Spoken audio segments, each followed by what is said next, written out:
Hello, friend. You've arrived, and that's enough. Truly, you don't have to do anything else now. Not even listen closely, unless you want to. There are no steps to follow here, no goals to meet, no expectations hanging in the air. This is a place where presence is more than enough. You are not behind. You are not late. You are not being measured. Whatever you've carried with you today, noise, fatigue, decisions left unfinished, you can place them down now, gently, beside you, like a coat you no longer need to wear, like a thought that no longer needs to be solved. There is nothing to hold tightly here, no need to perform alertness or interest or anything at all.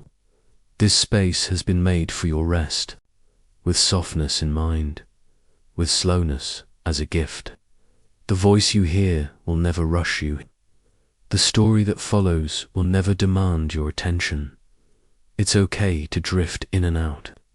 It's okay to close your eyes even before we begin. In fact, you've already begun, simply by arriving, simply by allowing the stillness to reach you. You are welcome exactly as you are. This video is not a performance. It is a resting place. A long, quiet hallway where time walks without shoes. A gently lit room where sound leans against silence and does not disturb it. You are not here to memorize anything. You are not here to learn in the usual sense. Instead, you are here to let the textures of another time brush softly against your skin, not through facts or bullet points, but through breath and rhythm and the shape of a room lit by a single lamp. You don't need to follow along. There is nothing linear waiting here. No plot twists, no climax, just the slow unfurling of a world that once was, described not in events, but in weight and fabric and scent. A curtain lifting slightly at night, the echo of water in a basin, a photograph tilted slightly to the side. These are the kinds of details we'll notice together, not to explain, but to linger with, not to analyze, but to feel. You are not a viewer here, you are a guest in a home that has already quieted down for the night and left the door ajar just for you. The year is 1927, the season, spring, the place, Harlem. But this is not the Harlem of headlines or museums, of bright lights or roaring rooms. We are not stepping into the spotlight. We are stepping away from it, into the quiet hours that came after, into the stillness that hummed just beneath the music. The Harlem we visit tonight is the Harlem behind the curtains, the Harlem of windows left open to the warm night air, of gas lamps flickering across quiet stoops, of kitchens where a pot was left to cool because dinner had already been shared. This is not the Harlem of grand stages, but of slippers on floorboards, of combs on night, of silence after laughter. It is a Harlem alive with traces, a scarf draped carefully over the back of a chair, a radio dial turned just so, the faint smell of fried onions still holding in the air. Nothing here asks for your attention, but everything is ready to be noticed. If, and only if, you feel like noticing. If sleep finds you first, let it. Nothing will be missed. The night will continue, slowly, whether you're listening or dreaming or somewhere in between. Outside, the city still breathes, but more slowly now. A trolley hums down the avenue with a gentle clang, then fades. Somewhere, a screen door closes. A man whistles for a moment, the tune unrecognizable but familiar in its loneliness. And far off, maybe from a basement club or an open apartment window, the gentle rise of a trumpet winds upward into the night. But all of this stays outside. We're stepping into the hush beyond it, into a home that is no longer active, but not yet asleep, into a space that belongs to the in-between. The rooms we'll walk through tonight are not curated or preserved. They have not been cleaned for our arrival. The floors are worn in places where feet have passed over and over again. The walls are faintly yellowed from years of gaslight and cooking. The furniture is ordinary, not chosen to impress, but to be used. This is not a museum. It is not frozen. It lives quietly in the corners, in the small rituals left behind, in the warmth still rising faintly from a stove atop, in a book left open to the middle of a page, in the steam that lingers after someone washed their face with cool water and a worn cloth. You don't need to stay alert. If your body begins to let go, if your shoulders soften, if your jaw loosens, if your eyes drift closed, that's welcome. This isn't a narrative you need to hold on to. There's no beginning or ending you need to catch. Each room we enter, each object we pause beside, is simply an invitation to rest. You might wake again in another part of the home, in another hour of the night. That's all right. The apartment will still be here. Its silence will wait. And if, one day, this gentle storytelling brings you comfort, you're always welcome to return. You might even decide to share this place with someone else who needs rest. But tonight, there is nothing to do. There is no reason to speak. The city is slowing. The building has drawn in its breath, and the light in the hallway is still on. So now, if you'd like, and only if it feels right, we can begin. The stoop is just ahead, still warm from the day. The door is heavy, but it opens without resistance. The apartment breathes softly beyond it, and the night is ready to remember you.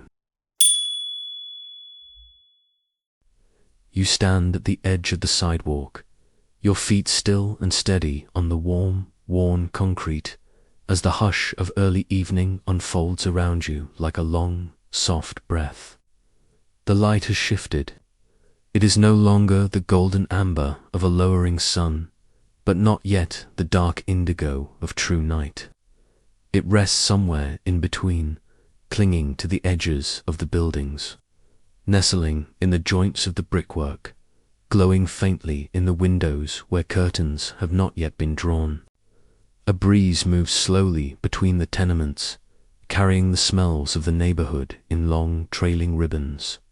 Coal smoke, fried onions, pressed linen, hair oil, the faint sweetness of a pie cooling somewhere 2 floors up. These scents don't compete.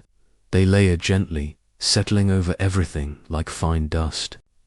Harlem, in this hour, hums, low and steady. No longer the Harlem of busy streets and jazz pulsing from cellars, but the Harlem of windows cracked open, shirts being folded in silence, and meals scraped from pans into iceboxes. You've stopped moving, not because anything is blocking your path, but because this moment, right here, on this particular corner of this particular block in the spring of 1927, feels like a place where one must pause and breathe and arrive with intention. The building before you rises tall and narrow, like so many others on this street, but somehow it feels distinct, not grand, not remarkable, but full of the ordinary, lived-in weight of 1,000 quiet nights just like this one. The brownstone surface is uneven, worn smooth in places by hands, rain, time, and the sun's slow burn. The stoop that leads to its front door climbs just 4 steps from the street, but each one is etched with subtle histories. The faint curved groove from a metal bucket dragged upward. A corner darkened from years of shoe polish rubbed there on busy mornings. A notch at the edge where a boy once cracked a marble in the summer of 1914. The railing, wrought iron and rust-flecked, curves with gentle precision. Its coolness contrasts with the lingering heat of the stone beneath your palm. You run your hand along it absent-mindedly, and the sensation of chipped paint, of iron exposed to the years, roots you more fully in the now. You are no longer a visitor, you are a part of the evening, a part of the stillness. At the top of the stoop, the threshold of the building invites no ceremony. There is no grand awning, no polished brass nameplate, no tiled vestibule. Instead, there is a door, tall, wooden, heavy with use, and a narrow landing of cracked stone, large enough to fit 2 people only if they agree not to speak. A single pot sits to the left of the entrance, glazed blue and filled with soil the color of coffee grounds. Inside it, a plant leans toward the light, its leaves broad, deep green, and slightly dusty. One of the leaves is torn at the edge, and yet it remains open, generous, reaching. You notice that someone has tucked a small folded envelope beneath the pot, a note, perhaps, or a letter meant for the tenant above. You do not move it, you respect its quiet placement. The door has no knocker, only a round brass knob, dulled by decades of palms, and just above it, a narrow panel of stained glass, not decorative, but functional, made to admit just enough light to see by, no more. The colors are faded. The red is now brick, the green is moss, the blue the faintest memory of sky. Behind you, the street continues its slow exhalation. Someone is sweeping their stoop across the way, the broom rhythms steady and unhurried. A boy pedals past on a bicycle too small for him, his feet lifted from the pedals as he coasts, one hand loosely gripping the handlebar, the other trailing behind him like a sail. His movement does not disturb the quiet. It moves through it like wind through linen. From a 3rd-story window nearby, the sound of humming floats downward. A woman's voice, low and steady, repeating the same tune with no words, only feeling. You do not recognize the melody, but it presses gently into the space around you, softening the shadows, warming the corners. Even the birds, usually chatty in the trees that line this block, seem to have decided that tonight requires fewer notes, fewer calls. The wind, too, behaves differently here, not sharp, but thick, slow-moving, curling softly between buildings, as if even it knows not to rush.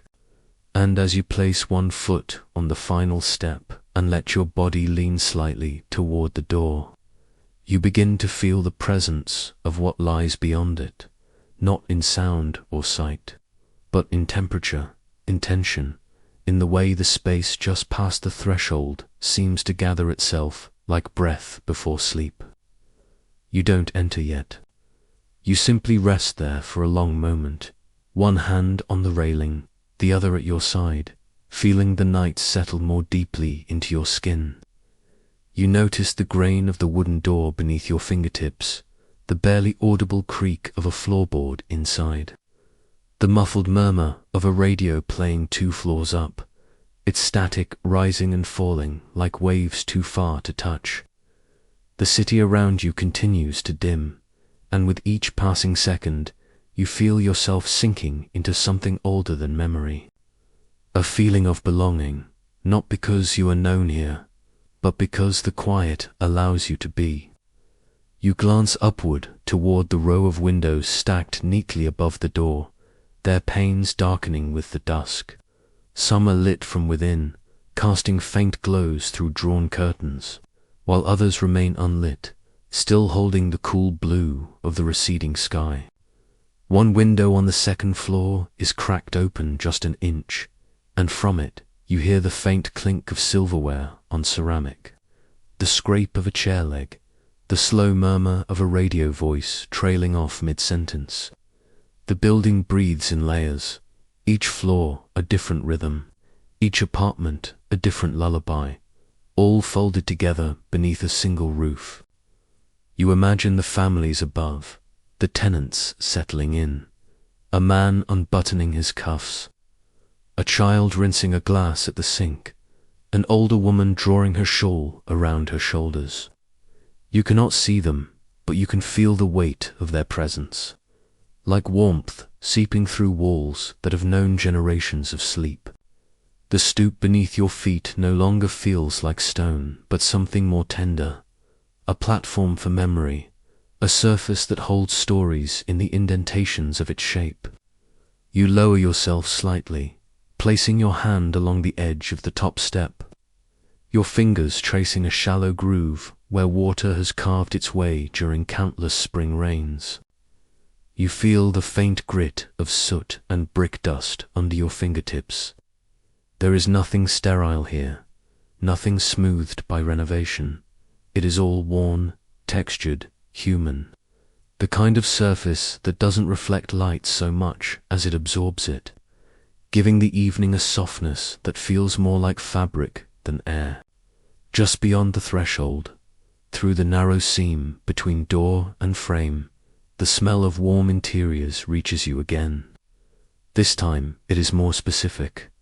Cast iron skillets, still warm on the stovetop, a trace of lard and thyme, the faint tang of vinegar from greens that have long since finished cooking.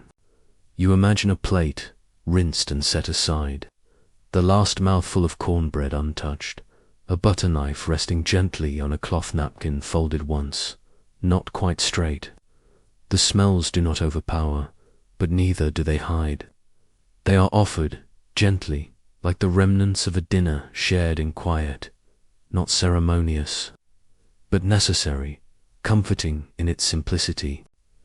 You shift your weight and notice how the boards beneath the stoop creak softly, not in complaint, but in recognition, as if your presence has been noted by the wood, not as intrusion, but as continuation.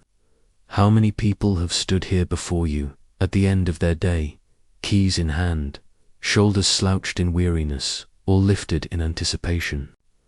You think of hands carrying laundry baskets, of parcels tied in brown paper, of Sunday shoes clicking lightly against the steps. You think of mothers with arms full of groceries, and fathers with coat collars turned against the wind. You think of quiet hellos and tired goodnights, of neighbors nodding without words as they passed one another on the stairs. The light in the street is fading now, and the world is shifting further inward. The glow from the gas lamp softens, stretching long shadows across the face of the brownstone, creating slanted patterns against the red brick and mottled glass. The street behind you is still alive, but its movement is muted. A boy bouncing a ball against the side of a building, a match struck briefly into flame, a dog sniffing at a pile of newspapers. These are not events, they are pulses, small rhythms that mark the city's slow descent into rest. You feel no urge to turn back, but neither do you feel compelled to move forward. You simply remain, not frozen, but rooted. You reach up and touch the edge of the door frame, your fingers brushing against a small carved mark near the top, a letter, perhaps, or the outline of a shape worn into the wood by repetition. It's not decorative, it's not even intentional, maybe, but it's there, a quiet reminder that someone stood here often, perhaps leaning against the jamb, waiting for the door to open, or pausing before leaving, hand resting in the same place, day after day. You press your fingers into it, gently, and the wood yields slightly, warm from the day's sun, alive with the heat of long use. The apartment beyond is not yet visible, but you already know something about it. You can tell from the stillness that it holds objects arranged not for display, but for comfort. A lamp placed where the light falls gently on the arm of a chair, a towel hung just within reach of the sink, a shoe removed and left by the door, turned slightly on its side, forgotten for now. These details are not grand, but they are true. They are the fabric of real life, stitched in small, quiet threads. Somewhere upstairs, a faucet squeaks, followed by a brief rush of water, then silence. A toilet flushes, and the pipes groan in the walls, echoing faintly through the narrow well of the stairwell. You listen to the sound curve downward like a slow spiral, bouncing gently as it descends. These noises do not break the quiet, they complete it. They are the signature of nightfall in an old building. Not stillness in the absence of sound, but a symphony of soft, unconscious gestures layered over time. You lower yourself to sit on the top step, knees bent, hands resting on your thighs. The stone is warm from the sun's last touch, but cooling now, slowly surrendering its heat back into the night. From this angle, you see a small crack running across the corner of the step, filled with dust, crumbs, and a single red bead, possibly from a child's bracelet. You do not disturb it. You recognize it as part of the world that has been left to rest, not discarded, not forgotten, but paused. Your body responds to the quiet without instruction. Your shoulders drop slightly. Your breath grows longer. You are not tired in the way of exhaustion, but in the way of return. The way one feels after a long walk home, where the door does not have to be unlocked with urgency, because the inside will wait patiently, just as it always has. The day, whatever it held, is now behind you, and the night, whatever it offers, will come gently, without demand. Inside the apartment, though you have not entered, the rhythm has already begun to reach you. You imagine the click of a lamp switched on with care, the rustle of a blanket being folded over the back of a chair, the soft creak of the floor beneath socked feet. A radio may be playing, not loudly, not brightly, but in the low tones reserved for the end of things, for dishes being rinsed and slippers being placed beside the bed. The threshold remains closed, but you feel no urgency to cross it. The stoop itself has become a kind of prelude, a space between the world and the home, between motion and stillness. Here, in this small rectangle of stone and brick, between the railings and beneath the windows, time is allowed to stretch. You begin to forget the sound of traffic, the sharpness of neon signs, the pull of responsibility. What remains is warmth, breath, gravity. You finally stand again, slowly, without decision. The motion feels inevitable, like the turning of a page or the dimming of a lamp. Your hand reaches once more for the doorknob, not to knock, not to announce, but to cross gently into the continuation of what has already begun. You turn the knob with a soft pressure, and it yields with a click that seems to echo not into the hallway, but into you. The door opens inward, and the world behind it does not rush out. It greets you as the stoop did, with patience, with stillness, with the quiet grace of things that do not need to be explained. You step across the threshold, 1 foot at a time, feeling the slight rise of the floor beneath you, the cool breath of the interior space, and the warm, closing hush of the night folding in behind you.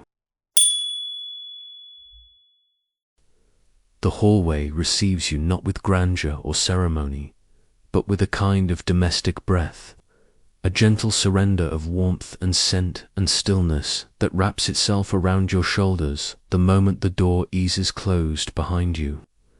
The air is thicker here than outside, not with heat but with memory, warm from the stove in the other room, faintly sweet from lingering perfume, edged with the mineral tints of water pipes that have groaned through decades of routine. The space is narrow, and its walls lean in slightly, creating the feeling not of confinement, but of embrace, like the corridor of an old coat gently pressing against your arms as you slip it on. The light is minimal, cast by a single bulb overhead, housed in a frosted glass, globe brown slightly at the edges, its glow softened by dust and time. Beneath your feet stretches a long, threadbare runner in deep burgundy tones, faded now into rust and wine. The intricate pattern almost entirely rubbed away down the center where countless feet have passed. each one contributing a thread to its quiet unraveling. The scent of wax polish hovers just above the baseboards, mingling with the faint smoke of a recently extinguished match. Everything here speaks in undertones, in small gestures, in sighs that have been building over years of repetition and rest. To your left, just beside a crooked coat hook that holds a neatly folded cap and a long wool scarf, hangs a mirror framed in dark, carved wood, its surface slightly warped by age. You step toward it slowly, not out of vanity, but out of habit, the same way someone might have done at the end of each day, checking the tilt of a hat, the smudge on a cheek, the readiness of their own reflection to re-enter the world. But now, what you see in the mirror is not a face, but a presence, soft, blurred, caught between layers of silver and glass. Behind your reflection, the dim hallway stretches like a memory remembered halfway, and the shadows move with you as you shift. Beneath the mirror rests a narrow entry table, its surface carefully cluttered with the relics of daily life. A shallow bowl filled with keys, coins, a brooch missing a pin, a small tin of salve, a postcard turned face down, and an envelope opened with care but not yet discarded. A half-burned candle in a chipped holder leans slightly to one side, its wax hardened into a curl that now clings to the tabletop like a sleeping vine. You touch nothing. You only observe. And in observing, you become part of this landscape of gentle disarray, of intentional disorder, of the kind of stillness that grows not from emptiness, but from presence. As the hallway opens into the living room, the transition is not marked by a doorway, but by a shift in atmosphere, like moving from one chapter of a story to the next without turning the page. The wooden floor beneath your feet loses the muted hush of the hallway runner and greets you with a soft creak, the planks responding to your weight with the language of welcome. The room is dim, lit only by a lamp in the farthest corner, its base made of brass tarnished into softness, its shade a creamy cloth fringed in tiny tassels that tremble slightly in the air stirred by your entrance. The light it casts is not directional. It spreads low and wide, like warm honey slowly poured across a wooden table, pooling in corners, soaking into the walls, never reaching the ceiling. The air here is thicker still, richer, more interior, and it carries with it the unmistakable smell of time, old paper, burnt oil, lemon polish, cooling tea, the faint ghost of cigarette smoke caught in the fibers of the upholstery. Everything in this room has been placed not by design, but by use. It is not decorated. It is inhabited. And that difference matters. A pair of shoes rests beneath the window, their laces loosened but not removed. A folded cardigan has been draped across the back of a chair, the curve of its sleeve like an arm that never moved again. A teacup sits on a saucer beside a book that is not quite closed, as if the reader meant to return in a moment, but decided instead to rest their eyes, to listen, to drift. You sit, slowly, carefully, at the edge of the couch, its cushions sinking beneath you with the sigh of a thing long used, long forgiven. The upholstery is thick, scratchy against your fingertips, but comforting in its familiarity. A crocheted blanket, hand-stitched in squares of mustard, navy, and grey, lies folded across the back, the yarn frayed in places, its edges curled slightly inward like petals. On the coffee table before you, a stack of newspapers rests beneath a shallow bowl filled with matchbooks, buttons, thread spools, and a small velvet pouch that jingles faintly when moved. Each item seems to hum with a history of touch, picked up, used, put down again, left. They're not out of neglect, but because that was where it belonged. A framed photograph stands beside the bowl. A young woman in a cloche hat looking off to the side. Eyes wide, expression unreadable. Her backdrop, a studio-painted skyline. The photo is sepia-toned, the corners rounded from years of shifting against other objects. You study her face, not to recognize it, but to remember it, even though you never knew her. Her presence is felt more than her identity. She belongs to this room, to its rhythm, its breath. And now, so do you. From where you sit, your gaze drifts slowly toward the fireplace. No longer in use, no longer the center of heat or gathering, but still commanding in its silence. The hearth is shallow and darkened by soot, framed in a border of tile whose pattern has faded into a haze of grays and browns. The tiles are uneven, slightly cracked, their edges softened by decades of touch, by the slow erosion of brooms and falling ash, and the brushing of hands that once reached down to stir embers long extinguished above the hearth. The mantel extends like a quiet shelf of memory, holding objects that do not shout for attention, but remain in quiet witness. A small glass jar, cylindrical and cloudy, holds coins from scattered eras, dimes dulled by time, wheat pennies whose dates are almost unreadable, coins that clink softly against one another when the floor creaks nearby. Beside it, a narrow stack of books leans against the wall, their covers frayed, their spines bowed, bound not by matching titles or themes, but by the simple fact that someone once wanted them near at hand. The titles are obscured by dust and light, but that doesn't matter. The books were not placed to be seen, they were placed to remain close. The third object on the mantel is a photograph, small and square. Its wooden frame scratched near the corner where a thumb might have rested often, lifting it to dust or reposition. Inside the frame, a couple stands still, posed before a painted backdrop. Perhaps a studio scene made to resemble a city they never visited. The man's suit is pressed, the woman's hat tipped slightly to one side, and their faces hold that still, unreadable expression that lives between duty and pride. The expression of people who are not used to being looked at this way, but who offer their gaze anyway, with steadiness. You stare into their faces, not to solve them, but to sit beside them. You do not need to know who they are. It is enough that they were, that they stood together in the light of another evening and allowed themselves to be remembered. Above the fireplace, the wall bears faint evidence of something once hung. Perhaps a clock, a wreath, a piece of fabric with embroidery now folded and kept somewhere out of sight.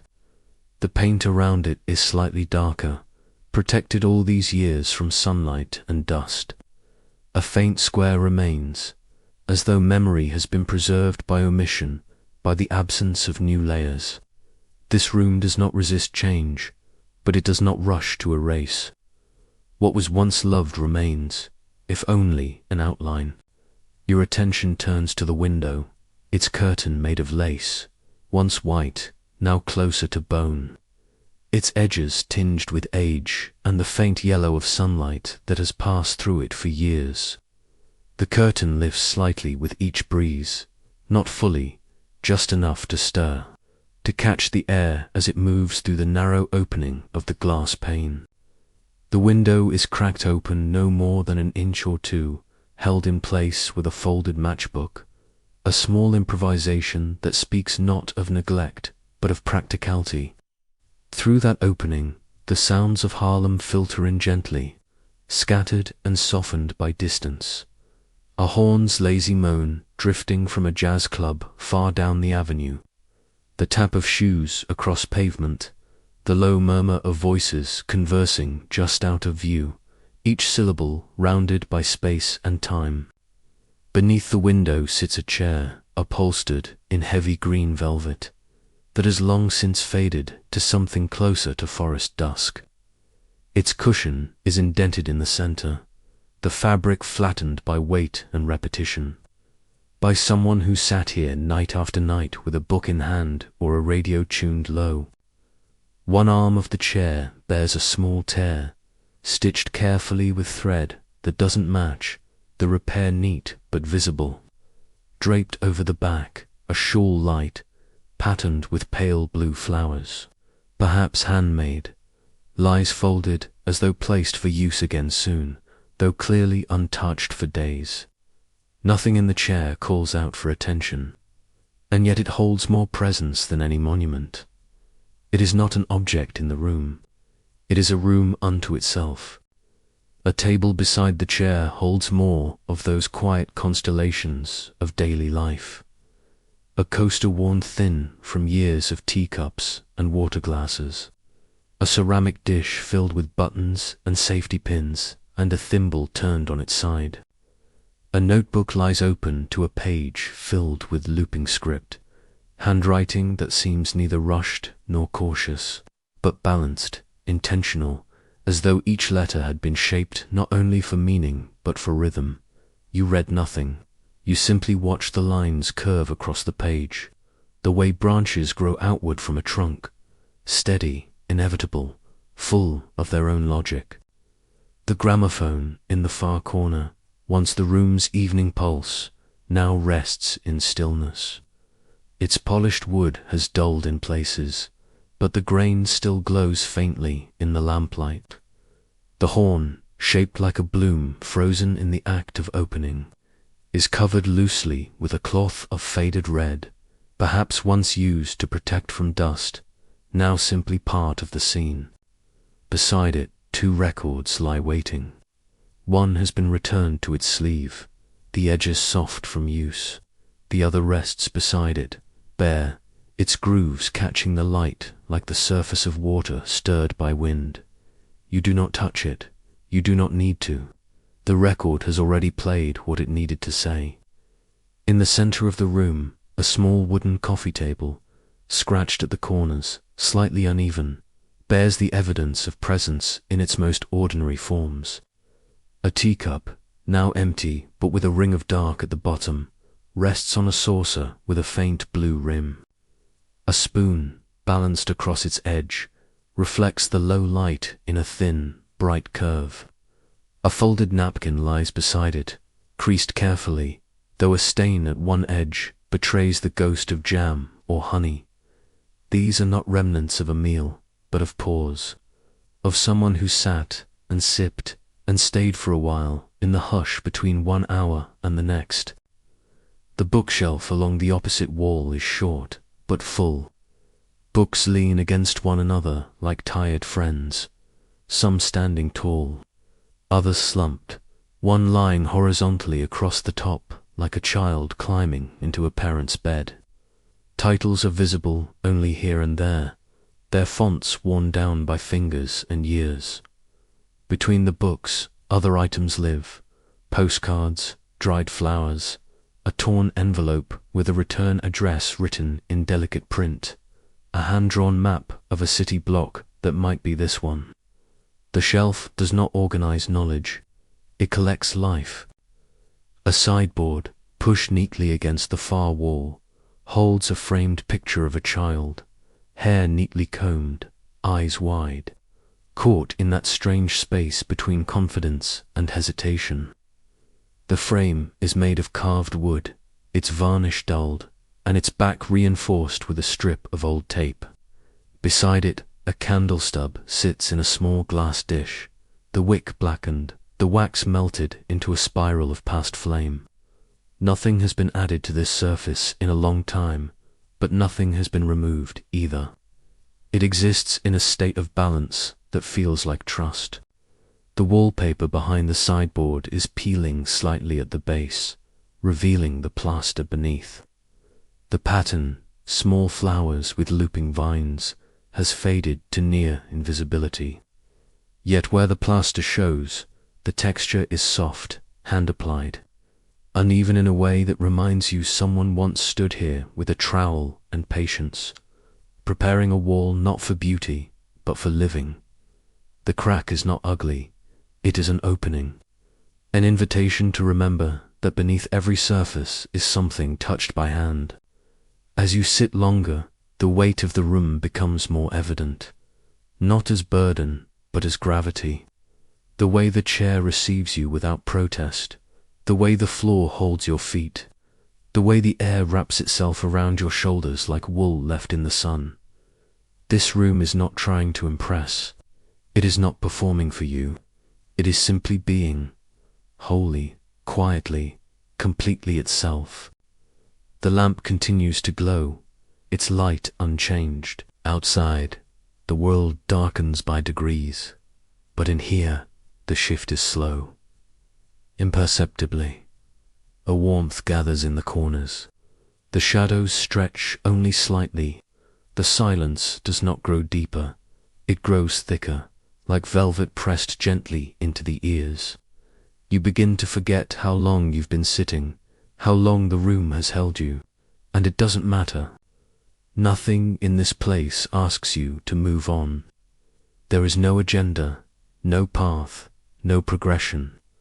Time here is not marked by activity, but by awareness, of space, of stillness, of breath. You are not waiting for anything. You are not preparing for anything. You are already inside it. The moment, the room, the night. And now, with the teacup empty, the lamp unwavering, and the shadows beginning to gather more boldly near the floor, you remain seated, not out of hesitation, but out of belonging. You have not been invited in words, but by the quiet acceptance of every object, every scent, every whisper of fabric and wood. You are no longer visiting. You are part of the hush. The transition from the living room to the kitchen is not marked by a door or a threshold, but by a subtle shift in air, in scent, in the way sound begins to echo differently across a space that was built not for rest but for rhythm. The floor underfoot changes slightly. The grain of the wood becomes narrower, the boards closer together, their edges sealed more tightly against the intrusion of water or flour or spilled broth. There is no border, no sign to tell you you've crossed into another room, but you feel it. The light is different here, cooler, a pale blue-grey that drifts in through the small window above the sink, filtering past the line of laundry that hangs just outside. 2 dish towels, a pair of stockings, a man's undershirt, all swaying gently in the evening breeze like breath exhaled through cloth. The air is heavier here, filled with the layered residue of the day's meals, the iron tang of the stove, the earthy trace of greens long since boiled and put away. The kitchen is quiet now, but it holds the afterglow of motion, a kind of echo that lives not in sound, but in objects left precisely where they were last used. Against the far wall stands the stove, cast iron and gas-fed, its surface blackened from years of use but scrubbed clean with care. A pot still rests on the back burner, not large, not heavy, but clearly well-worn, its sides dulled to a pewter shine from long exposure to heat. The lid is tilted slightly, not quite closed, as if someone meant to return to it but decided instead to let the heat fade naturally, to allow the flavors to settle without further interruption. Beside it, a wooden spoon lies across a chipped ceramic plate, its handle stained dark from handling, its bowl still carrying the faint scent of pepper and garlic and oil. The stovetop itself bears the subtle map of recent work, a trail of crumbs near the front burner, a thin ring of steam residue, the outline of something that boiled over and was wiped away too late. And yet, there is no chaos here, no sense of mess. What remains is evidence of labor, of nourishment, of attention given in small, repetitive gestures. The counter along the adjacent wall is made of wood, varnished long ago but worn smooth by use. Its surface softened at the corners where elbows have leaned, where fingers have pressed to slice and wipe and arrange. A white dish towel has been folded and left near the sink, still damp in one corner, its fibers stiffening slightly as they dry in the evening air. Next to it stands a mixing bowl, turned upside down on a wire rack, droplets clinging to its rim. The sink is a deep basin of porcelain, stained faintly near the drain, but shining with the sheen of daily scrubbing. A bar of yellow soap rests in a dish shaped like a seashell, the kind of item chosen not for its practicality, but because someone liked the way it looked against the light. Above the sink, the window glass is streaked with the marks of fingers and weather, its edges fogged from the difference in temperature between the room and the gathering night. On a narrow shelf to the right of the stove, dry goods sit in reused jars and mismatched tins: flour, rice, sugar, and salt, each labeled with a piece of torn paper and a pencil mark fading into illegibility. A can of evaporated milk leans against a tin of molasses, both with their paper labels peeling at the edges.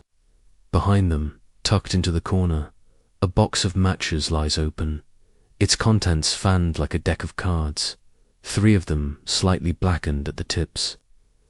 Above this shelf hangs a small calendar from the funeral home down the block, a quiet gift handed out every winter, its months printed in thick black ink, its pages curling with humidity. April 1927. The current date has been circled in red pencil once. No notes, no annotations, just that quiet red ring. You reach out and rest your hand gently on the countertop, palm down, fingers spread, feeling the texture of the grain beneath your skin. It's not smooth, not like something sanded to polish, but softened into its own kind of skin, familiar, welcoming. There is a sense, in this moment, that the kitchen is not just a room but a companion, a witness to every beginning and end of the day.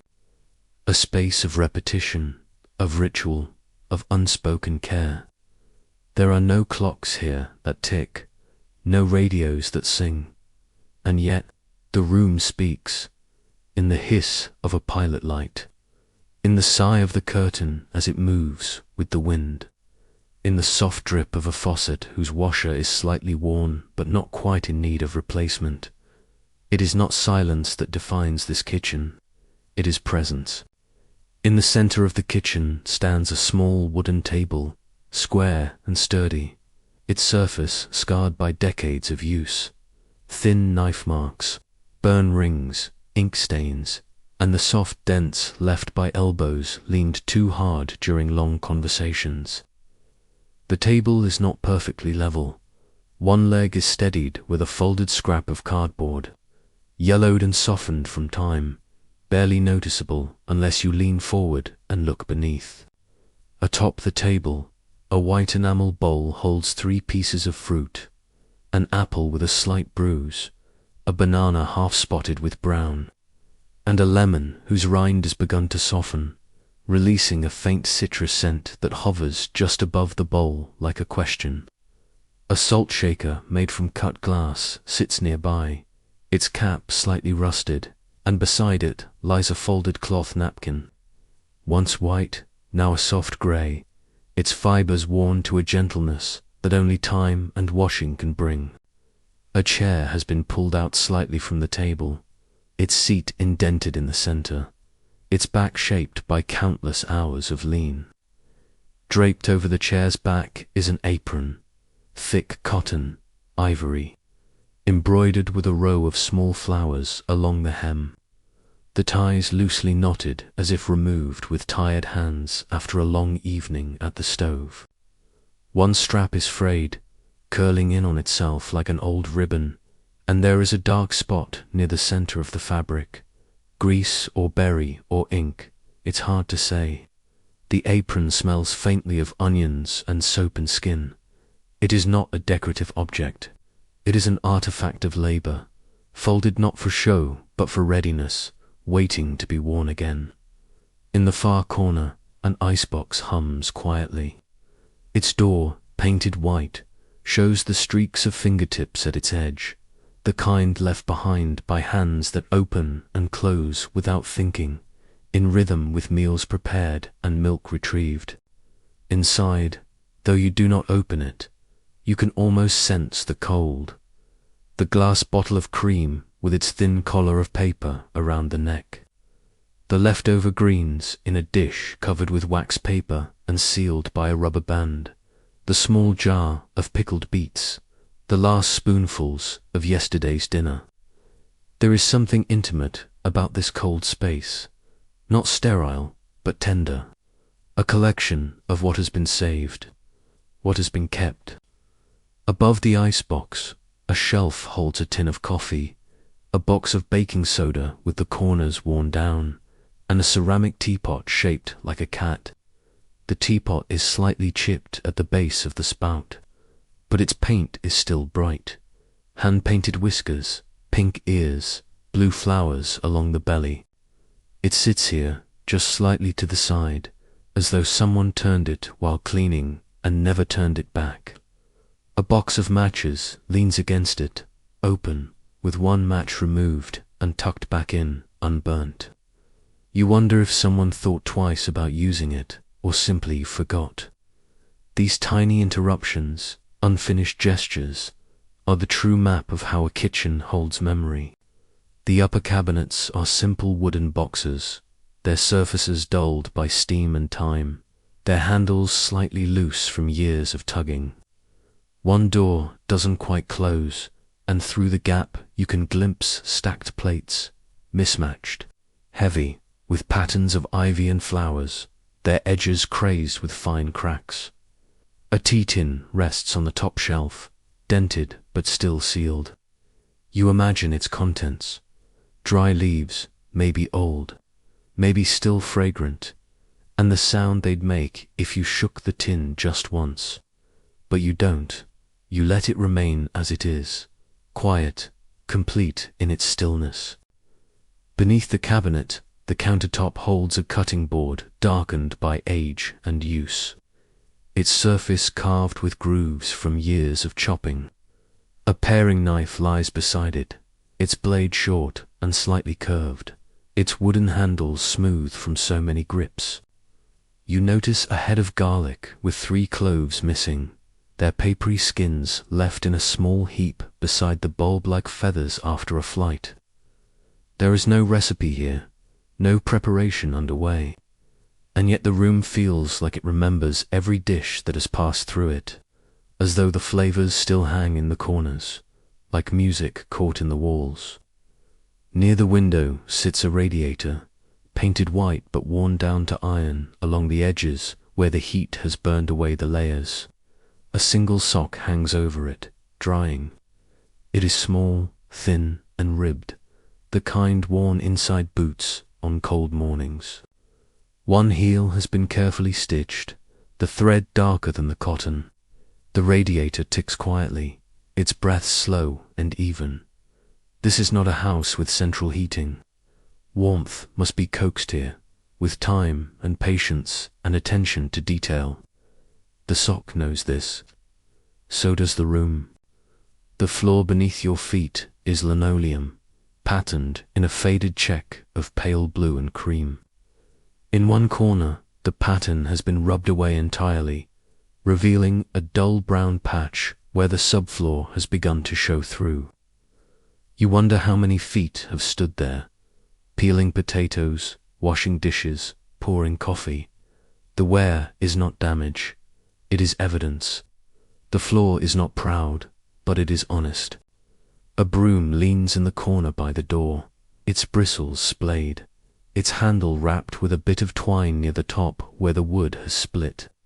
The broom does not stand tall. It leans, the way people lean at the end of the day, not collapsed, but quieted. Nearby, a small dustpan hangs on a nail, enamel chipped, edges rusting. You imagine the motion of someone sweeping, not as a chore, but as part of the room's breath. The slow push of bristles across linoleum, the gathering of crumbs, the exhale of order restored. In the center of the room, the quiet begins to take on its own shape, not as emptiness, but as a fullness made entirely of pause. It settles into the corners like breath held between thoughts, like a warm hush that has learned how to rest without effort. The walls no longer feel like surfaces meant to divide space, but like shoulders, broad and silent, supporting everything inside. The air has grown heavier now, not from heat, but from stillness. The kind of stillness that isn't the absence of movement, but the presence of everything that has ever moved and now chooses to remain. You stand in the middle of the kitchen without purpose, without need, and yet nothing about this moment feels passive. You are surrounded by traces, not ghosts, not memories, but gestures. The spoon placed down instead of washed, the pot left to cool, the chair turned just slightly to the side.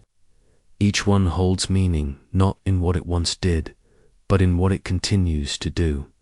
These things do not wait for you. They simply allow you to be among them. Your hand rests gently on the table's edge, and the wood beneath your palm is warm, not from sunlight or fire, but from the memory of touch, as if the grain itself remembers the weight of every elbow that leaned here, every wrist that turned a page or stirred a cup. The texture is uneven, smooth in some places and rough in others, and as your fingers drift slowly across its surface, you feel not the object, but the time stored inside it. It is a time made not of hours or minutes, but of small repetitions. The way someone always stood here to peel potatoes, always folded their napkin the same way, always placed their spoon to the left of the bowl. These repetitions are not habits. They are the scaffolding of ordinary care. And now, standing here alone in the quiet of the evening, you begin to feel them settling into your own breath, as though the room is slowly inviting you to become part of its rhythm, not by doing, but by being still enough to hear it. You turn your gaze once more to the corner by the radiator, where the sock still hangs over the iron ribs, its shape slouched and familiar. That single small object, soft, quiet, suspended, begins to feel like the entire room in miniature. It is not decoration. It is not discarded. It is a fragment of life caught in the act of continuing, not urgently, but steadily. The sock dries slowly, patiently, warmed not by fire, but by the steady breath of metal that releases heat in pulses. The sound is barely audible, a soft tick, a shift, the whisper of expanding pipes. This is not the kind of warmth that demands notice. It is the kind that happens anyway, whether someone is there to appreciate it or not. And that, perhaps, is what defines the soul of this kitchen. Not its objects or its arrangement, but its unwavering commitment to quiet service. It does not seek applause. It only holds the world, piece by piece, until it is ready to rest. You listen closely now, not for voices or footsteps, but for the kitchen's own voice. Low, constant, composed of layers so subtle they could be mistaken for silence. The creak of wood expanding in the night air, the irregular tick of cooling metal, the rustle of the curtain as it shifts half an inch in the wind, the sigh of your own breath blending with it all. These are not sounds that interrupt. They are sounds that continue. Sounds that have always been here, unnoticed, until you sat still enough to hear them. The kitchen is not a backdrop. It is a living body, not loud, not theatrical, but deeply awake. And now, because you have remained, because you have watched and listened without reaching, it reveals itself to you not through anything new, but through the exquisite weight of what has always been.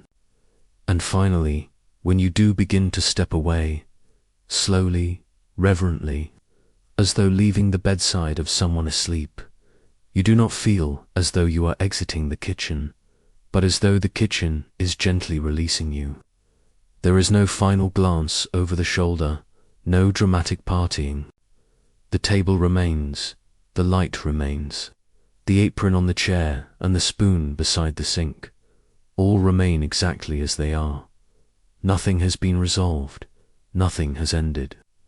And that, perhaps, is the quiet brilliance of this place.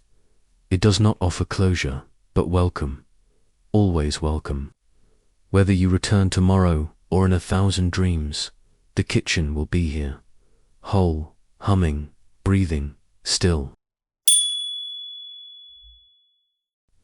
You stand quietly near the kitchen window now, your hand resting on the sill, the weight of the apartment behind you, the weight of the city just beyond the pane. The glass is cool to the touch, fogged slightly near the bottom where the moisture from the kitchen has met the evening chill. You press your fingertips into the wood beneath it, flaking slightly, soft in places. The paint cracked in fine lines like dried earth, and you let your eyes unfocus, not to see more clearly, but to feel the layers of sound that begin to collect in the space just beyond the frame. Harlem does not sleep in silence. Harlem sleeps in rhythm, in breath, in the language of a city that never quite closes its eyes, only narrows them to slits and listens. The apartment is still, but the street, just below, has its own kind of pulse, slow, deliberate, and deep. A man walks past, his footsteps uneven, not hurried but not meandering either, the cadence of someone returning home without company. His soles strike the pavement with a soft repetition, a flat click followed by a brief scuff, as though one shoe is slightly worn at the heel. He hums as he walks, low, almost tuneless, a melody made not for performance, but for pacing. You cannot hear the words, and there may not be any, but the sound wraps around the moment like a thread. You imagine the shape of his collar, the tilt of his hat, the way his hands might be buried in his coat pockets, his gaze slightly downcast as he turns the corner at the end of the block. The sound fades, but it leaves something behind, a warm echo, a weightless presence, the residue of a man who did not knock, who did not pause, but who still passed close enough to be known. Somewhere farther off, two voices rise and fall, laughter first, bright and open, then the cadence of a conversation drifting lazily between words and silence. It comes from an upper window across the street, where the glass is thrown open and the curtain flutters like a flag surrendered to the breeze. You cannot make out what is said, only the texture of it, the soft roll of vowels, the intimate pauses between sentences, the moment where both voices quiet at once, then resume with renewed warmth. These are not voices performing for the street. They are voices at ease, resting on their own language like a pair of chairs angled toward each other in the corner of a room. You imagine tea being poured, sleeves rolled up, fingers gesturing softly in the low lamplight. You do not need to see them. The voices are enough. And then, farther still, a trumpet begins. Not sharply, not with drama, but with a single, low note that stretches itself into the night like smoke leaving a cigarette. The sound is not loud. It is not close. It is tucked into the fabric of the city, rising from some basement bar or practice room, floating out past open windows and narrow alleys, traveling the length of Lenox Avenue before brushing against your window like a feather. The trumpet does not sing. It remembers, it lingers. Each note hovers just above silence, held aloft by breath and breath alone. There is no band, no applause, no rhythm section. Just one voice in brass, rising and receding like a tide that never quite breaks. As you lean into the sound, something else joins it. The hush of tires on damp asphalt, slow and steady, The hiss of a car turning gently onto the side street below. The engine is soft, muffled by distance, and the wheels move through the faint residue of an earlier rain. Their movement not a roar but a whisper. The car doesn't stop. It glides. Its headlights sweep briefly across the building opposite, illuminating the bricks in a wash of pale gold before fading again into the shadows. You do not see the driver. You do not hear a door. The city rearranges itself around the passing, like water around a stone, and then becomes whole again.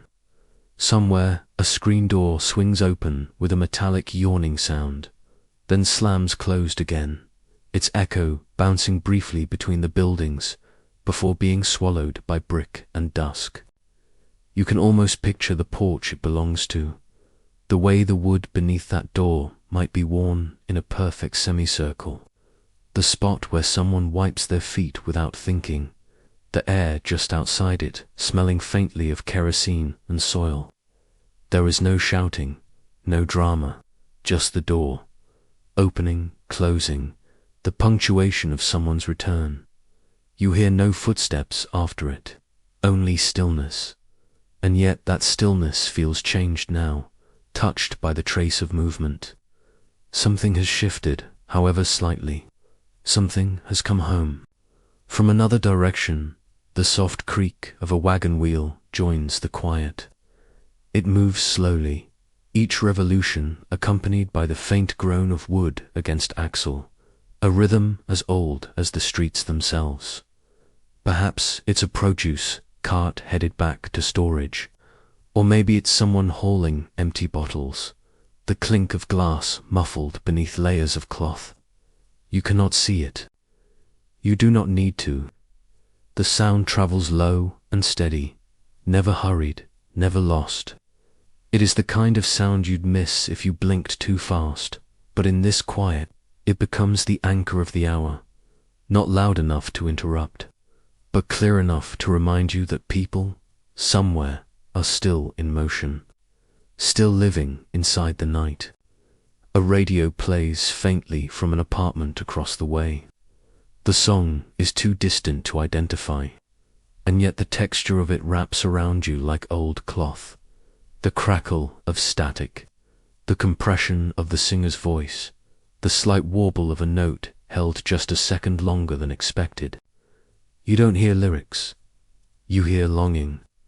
You hear someone leaning back in a chair, hands folded across their lap, eyes closed as the song fills their small room like warm water. You imagine a lamp turned low, a shadow on the ceiling, a cup growing cold.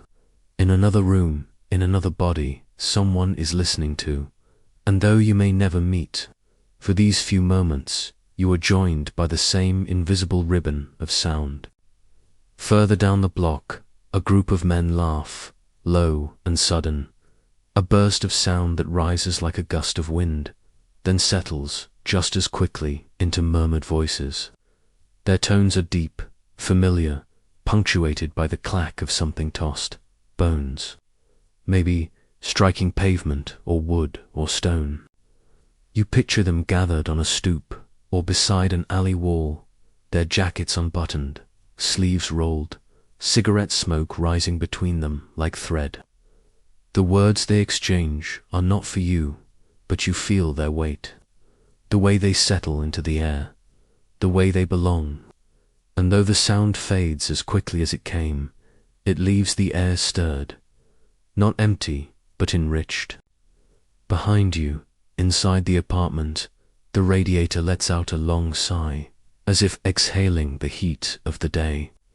Its metal ticks once, twice, then grows quiet again, the warmth it offers folding into the room without ceremony.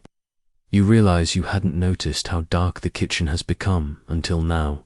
The window still frames the outside, but the world beyond is darker than it was. The city deepening into its night layers, like water thickening with depth. The sounds you hear now are fewer, but closer, more deliberate, as though Harlem, too, is settling beneath a quilt, one building at a time. A dog barks somewhere in the distance. Not urgently, not repeatedly, just once. A sharp sound that carries across rooftops and lingers in the gap between chimneys and fire escapes. You wait for a response. Another bark, a voice calling it back inside, but none comes. Just that single note, held in memory now, suspended above the other, sounds like a photograph pinned to a wall. And then, below your window, a small rustle. The dry whisper of newspaper being shifted, or a paper bag caught in the wind. It scrapes lightly along the sidewalk, caught on a gust, and then is still. A train passes far off, not close enough to see or even feel, but audible in the soft rattle of its steel bones moving over tracks. You can't tell where it's headed. Uptown, maybe, or out toward the Bronx. It doesn't matter. What matters is that for a moment you're reminded that the city stretches far beyond what you can see. That while you sit quietly in this small Harlem apartment, others are in motion. Riders gazing out dark windows, shoulders touching, coats buttoned against the cold.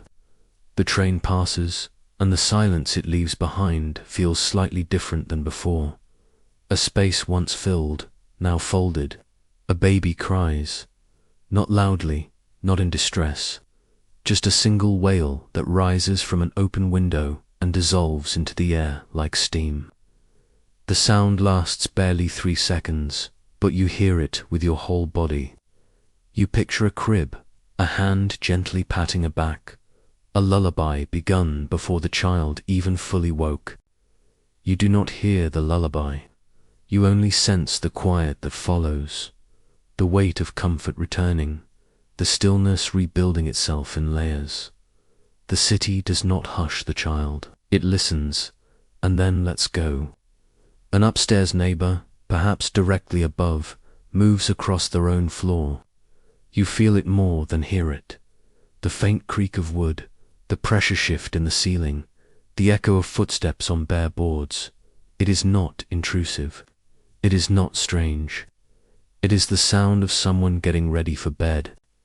Perhaps rinsing their face at the wash basin, perhaps folding a shirt, perhaps turning off the lamp with a pull of the chain.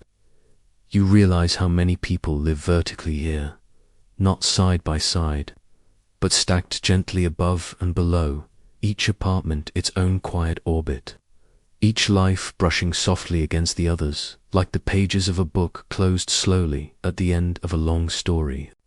The trumpet returns, or perhaps it never left, rising again through the night in a new shape, a new tone, as if the player has decided to stretch the breath a little longer, to let this final phrase float higher into the night. You hear no applause, no clink of glass, no interruption, only the horn, soft and rounded, sending its notes out into a city that receives them not as performance, but as offering. You lean closer to the window now, not to hear better, but to be nearer to the moment. The music is not for you, and yet it feels like it always was. Then, silence. Not the absence of sound, but a silence filled with potential. The kind of silence that feels like a held breath. You remain still, not wanting to move, not even inside your thoughts. The silence is not a void, it is a presence. It settles over the rooftops, down into the alleys, through the walls of the apartment and into your chest.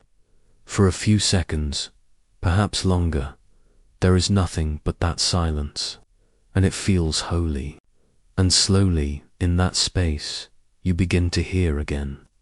The soft flap of laundry on the line outside, the creak of a shutter shifting in its frame, the hush of wind moving past the buildings, catching in the gutters and curling around the edges of the bricks like fingers. Even the sounds inside you begin to surface. Your own breath, the distant thump of your heartbeat, the way your foot presses slightly into the floorboards, grounding you. You are no longer simply listening. You are being heard. The city continues, but differently now. as though Harlem has entered its nocturne, not asleep, but quieter, deeper, leaning into itself like a body curled in bed. The streets no longer ask for attention, they offer it. Each sound, even the faintest, arrives with care. A door closing 2 blocks away, a bicycle chain clicking once, then fading. The final shout of a child being called inside. It all comes to you slowly, respectfully, and leaves just as gently, like guests who know how to say goodnight without turning on the lights. And here, within the apartment, all is still. The sounds of the outside world no longer press against the walls. They mingle with them. The air inside is not separate from the air beyond. Everything belongs. The kitchen breathes behind you. The hallway holds your quiet.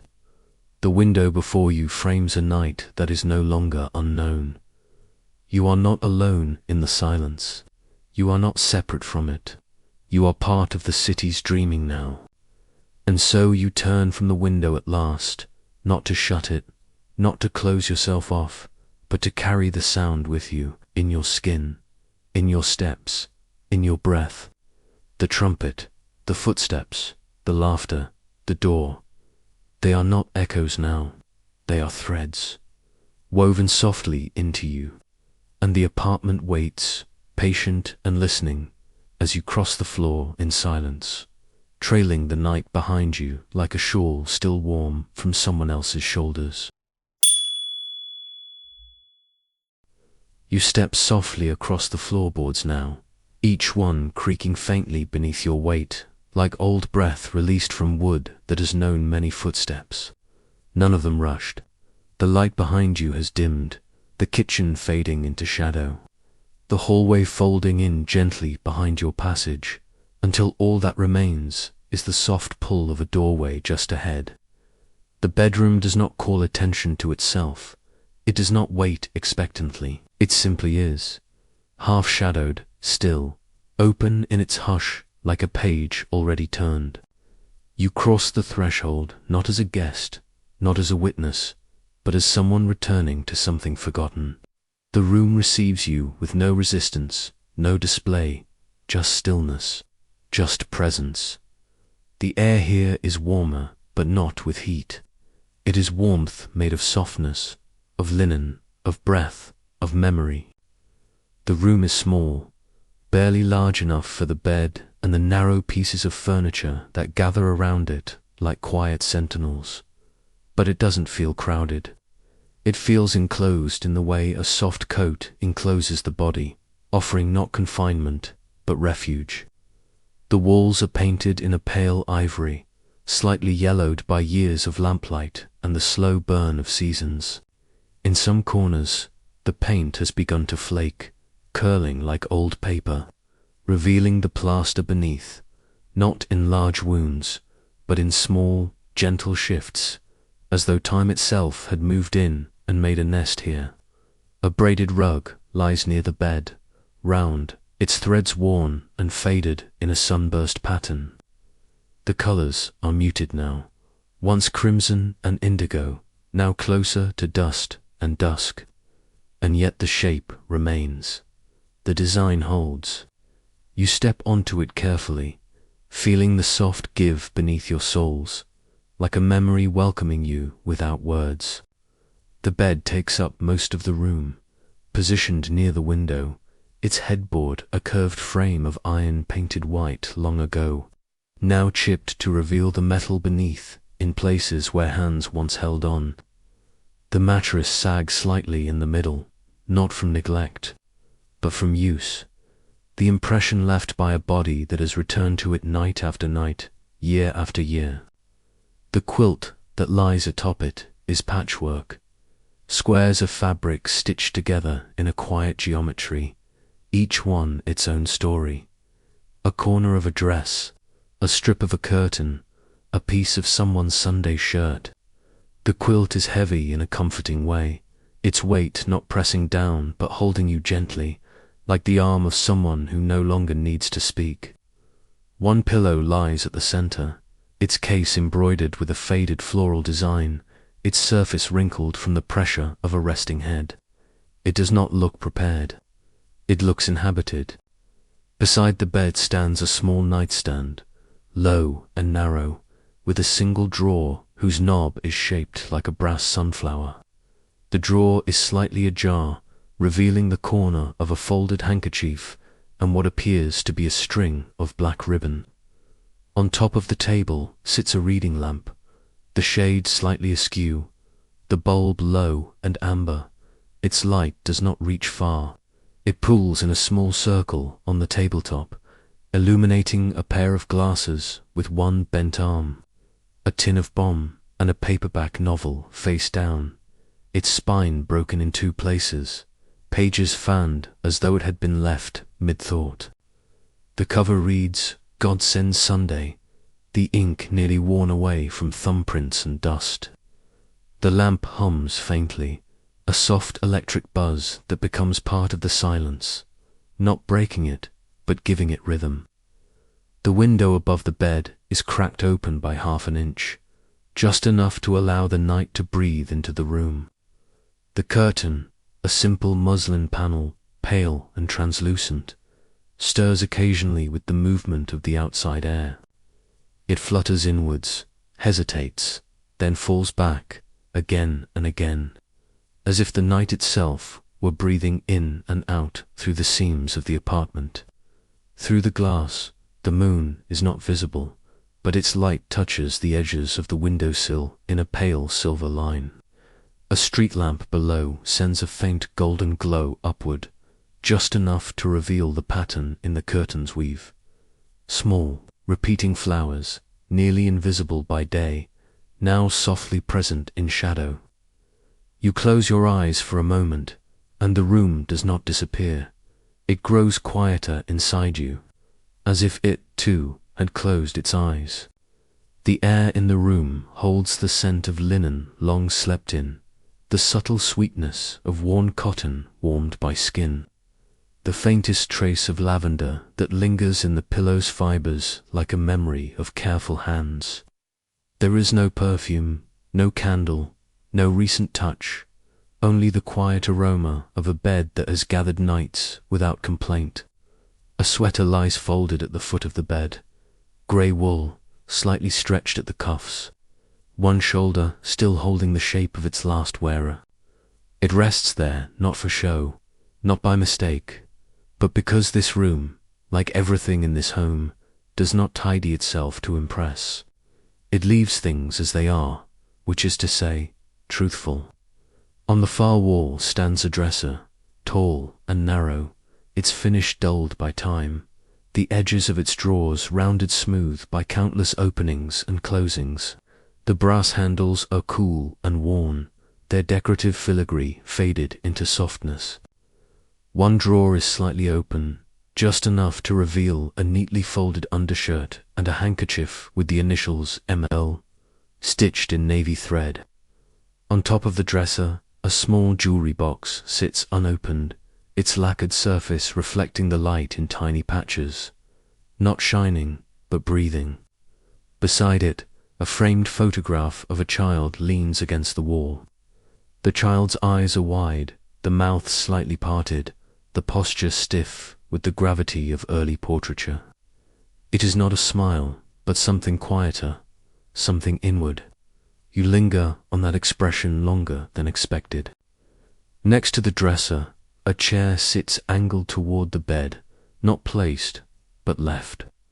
It holds a pair of shoes, one upright, one turned slightly on its side, as if they were removed in exhaustion or relief.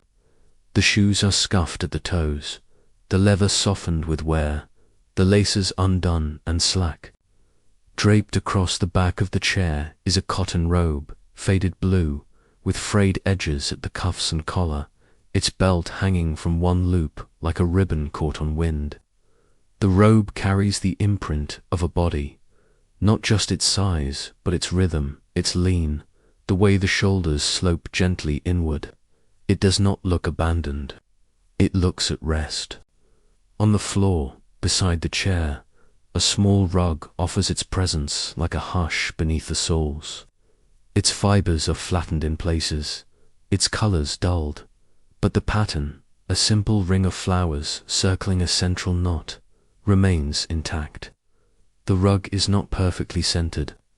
It has shifted slightly, perhaps pushed by a foot or the weight of a moment. And yet, in that imperfection, there is life. Nothing in this room aligns for symmetry. Everything aligns for ease. You stand there for a while, one foot on the rug, the other still on the wooden floor, and feel the difference in texture, in temperature, in weight. There is a mirror on the inside of the closet door, narrow and tall, its surface spotted in places, as if the silver behind the glass had begun to retreat. You look into it not to check your reflection, but to see how the room bends in it, how the lamp's glow softens at the edges, how the curtain behind you moves like breath. Your face is there, yes, but so is the bed, the quilt, the hollow quiet where someone once sat. The mirror holds everything at once, including your stillness, including your place inside the room's slow unfolding. From somewhere outside, a voice calls out, not in alarm, but in greeting. A name, carried upward by the quiet wind, floats into the room, hovers for a moment, then fades. The sound does not disturb. It becomes part of the walls. You imagine the voice belonging to someone just passing below, someone pausing to lean against a stoop or look up at a lit window. The night does not push the sound away. It gathers it, gently, and lets it dissolve into the hush that follows. You listen not to the name, but to the way it vanishes. The ceiling bears a water stain, faint, circular, the color of tea steeped too long. It sits above the bed like a forgotten moon, not disruptive, not unfinished, just ... there, a mark of time's passing, of rain that came and went, of a roof that held until it didn't, and then held again. Around it, the ceiling remains smooth, slightly bowed in one corner where the house itself has settled. Nothing here resists gravity. Everything yields in its own way, slowly, gracefully, as if to say, to sag is also to endure. On a small shelf beside the bed, 3 books lean into each other. Their spines are cracked, their covers softened by thumb and time. One is poetry, another a diary, the third has no title left. A bookmark torn from an envelope peeks from the second, its edge crinkled, as if once held too tightly during an especially quiet passage. There is no order here, no genre, no chronology, only words kept close to the body. You run a finger along the top edge of the middle book and feel the dust give way to touch. The shelf does not seek attention, it simply holds. A glass of water rests on the windowsill, half full, untouched.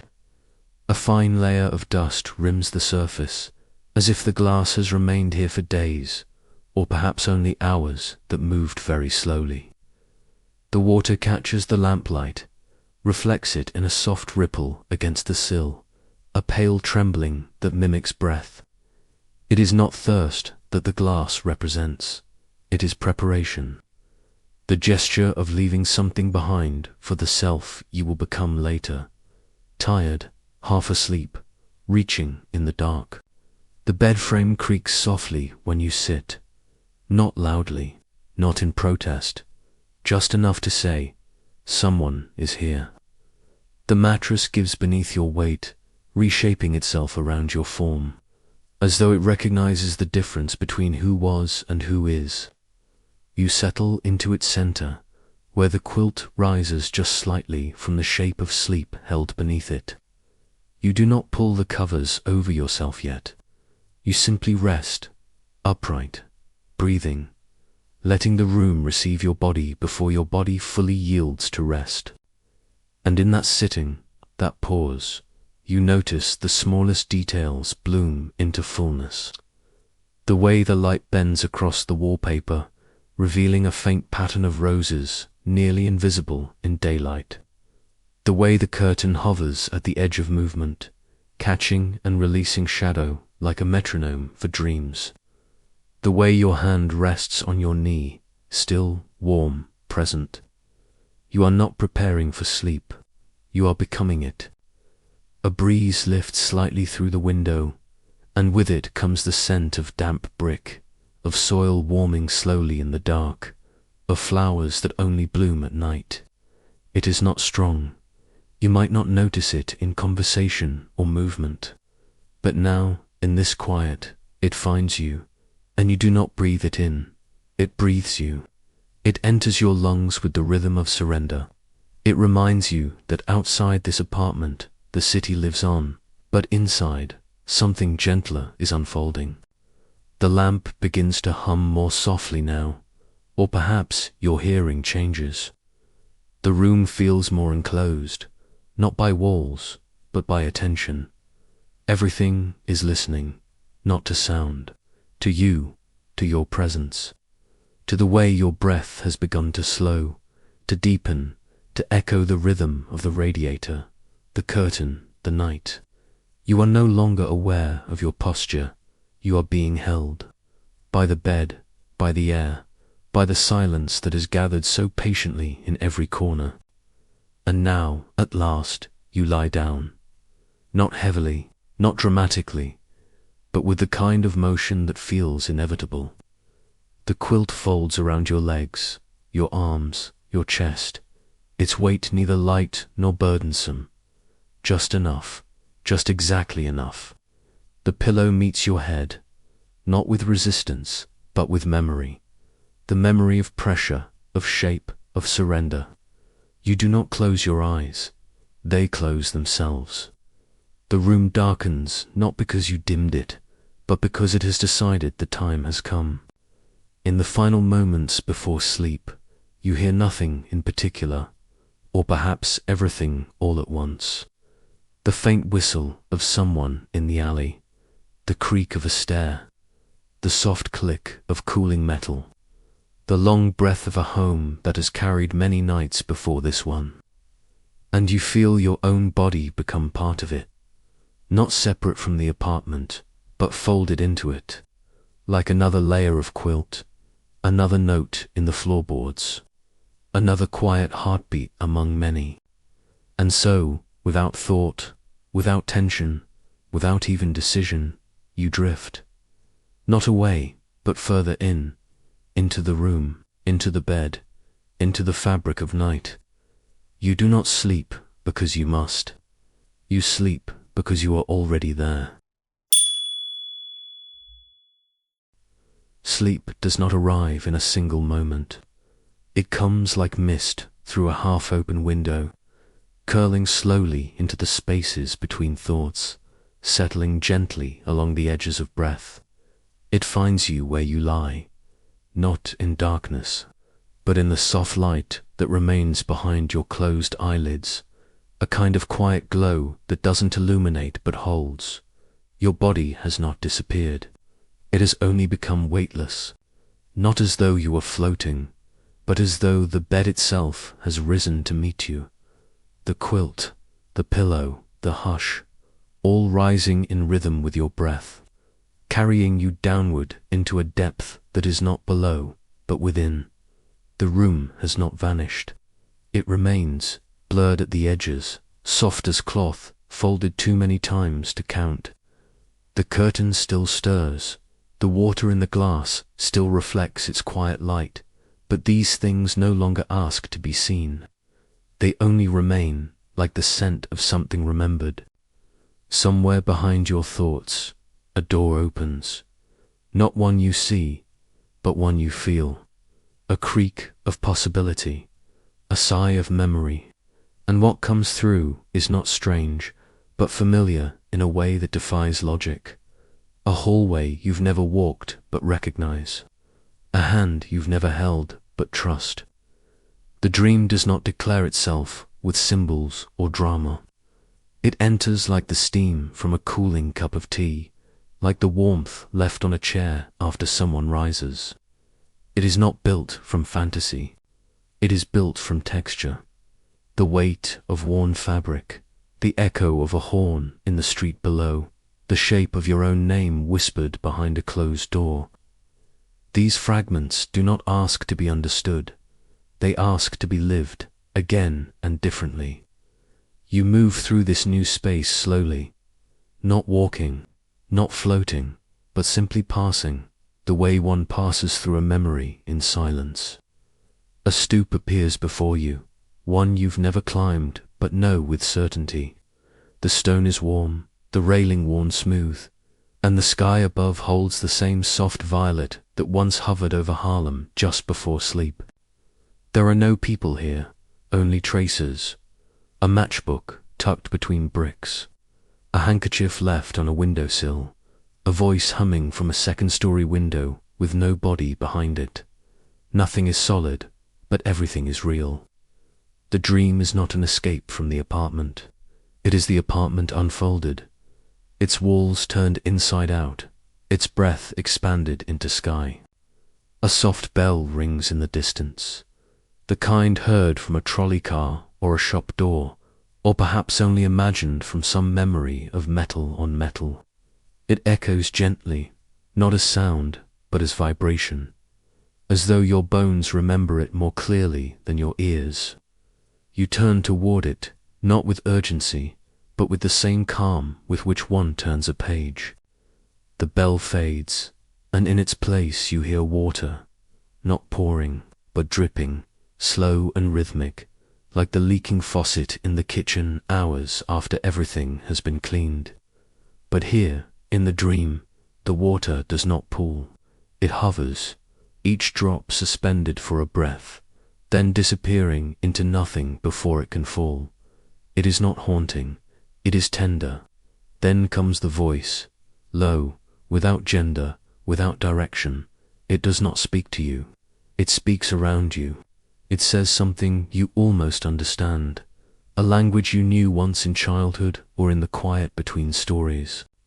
The words are soft, shaped like lullabies, filled with the dust of books left unopened, and though you cannot repeat them, you feel yourself nodding, somewhere deep in the part of your being that does not require language to understand.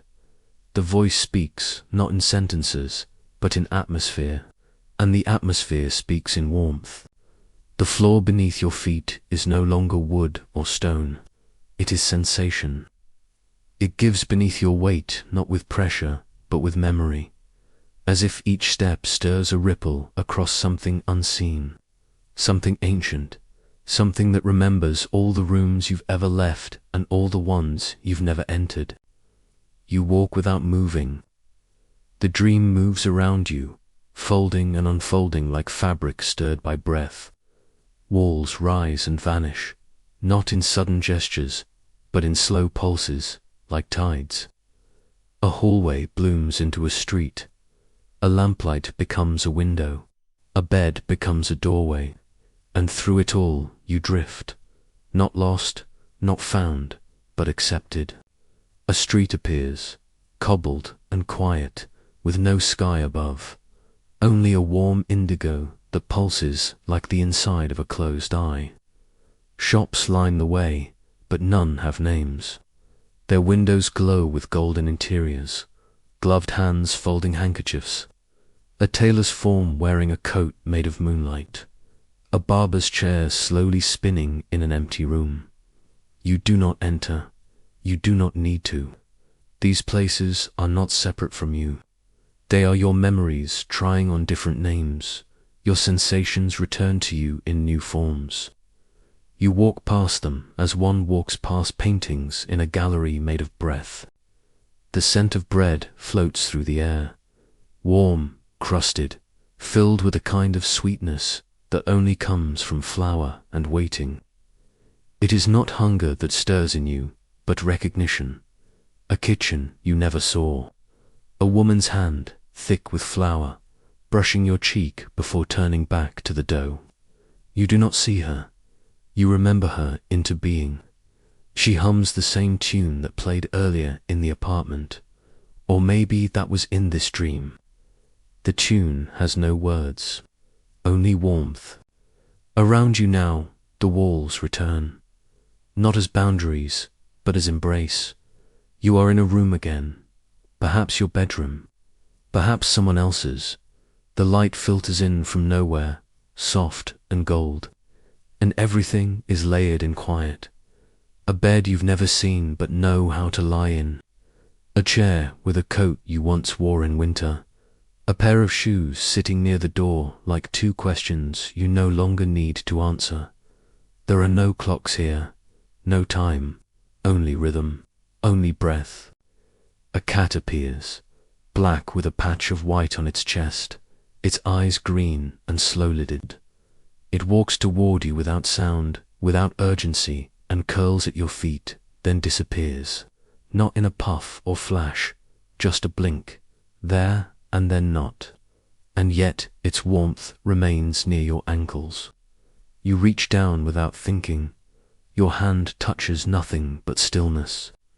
The dream does not mourn what leaves. It holds what remains. You feel water again. Not near, not around, but inside. The memory of swimming in a lake in summer. The sensation of weightlessness. The sound of your own breath through your ears as you floated face up. The sky mirrored in your eyes. You are not in the water now, but you are inside that moment. You hear children laughing somewhere distant. You see their shadows stretched against a wooden fence. You smell chalk and sunlight on cotton. You were there, or you are now. The trumpet returns. Just one note, long and low and filled with dusk. It vibrates through the soles of your feet, through your chest, through the soft underside of your ribs. The note doesn't ask to be followed, it asks to be carried. So you do. You let it lead you through the next shift of dream. A doorway framed in books, a staircase made of carpet and whispers, a window with no glass, only curtain. Through each, the trumpet sounds once, then falls silent. You do not ask who plays. You already know.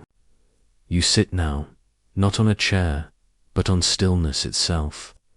You are in a room with no walls, no floor, no ceiling, and yet you feel enclosed, gently, as if the very act of sitting creates the space around you. Something brushes your shoulder, a breeze, a word, a memory. You look but see only light, and within it a photograph of what you cannot tell. The image is blurred, overexposed, yet it draws you. You move closer, not with your body, but with your attention.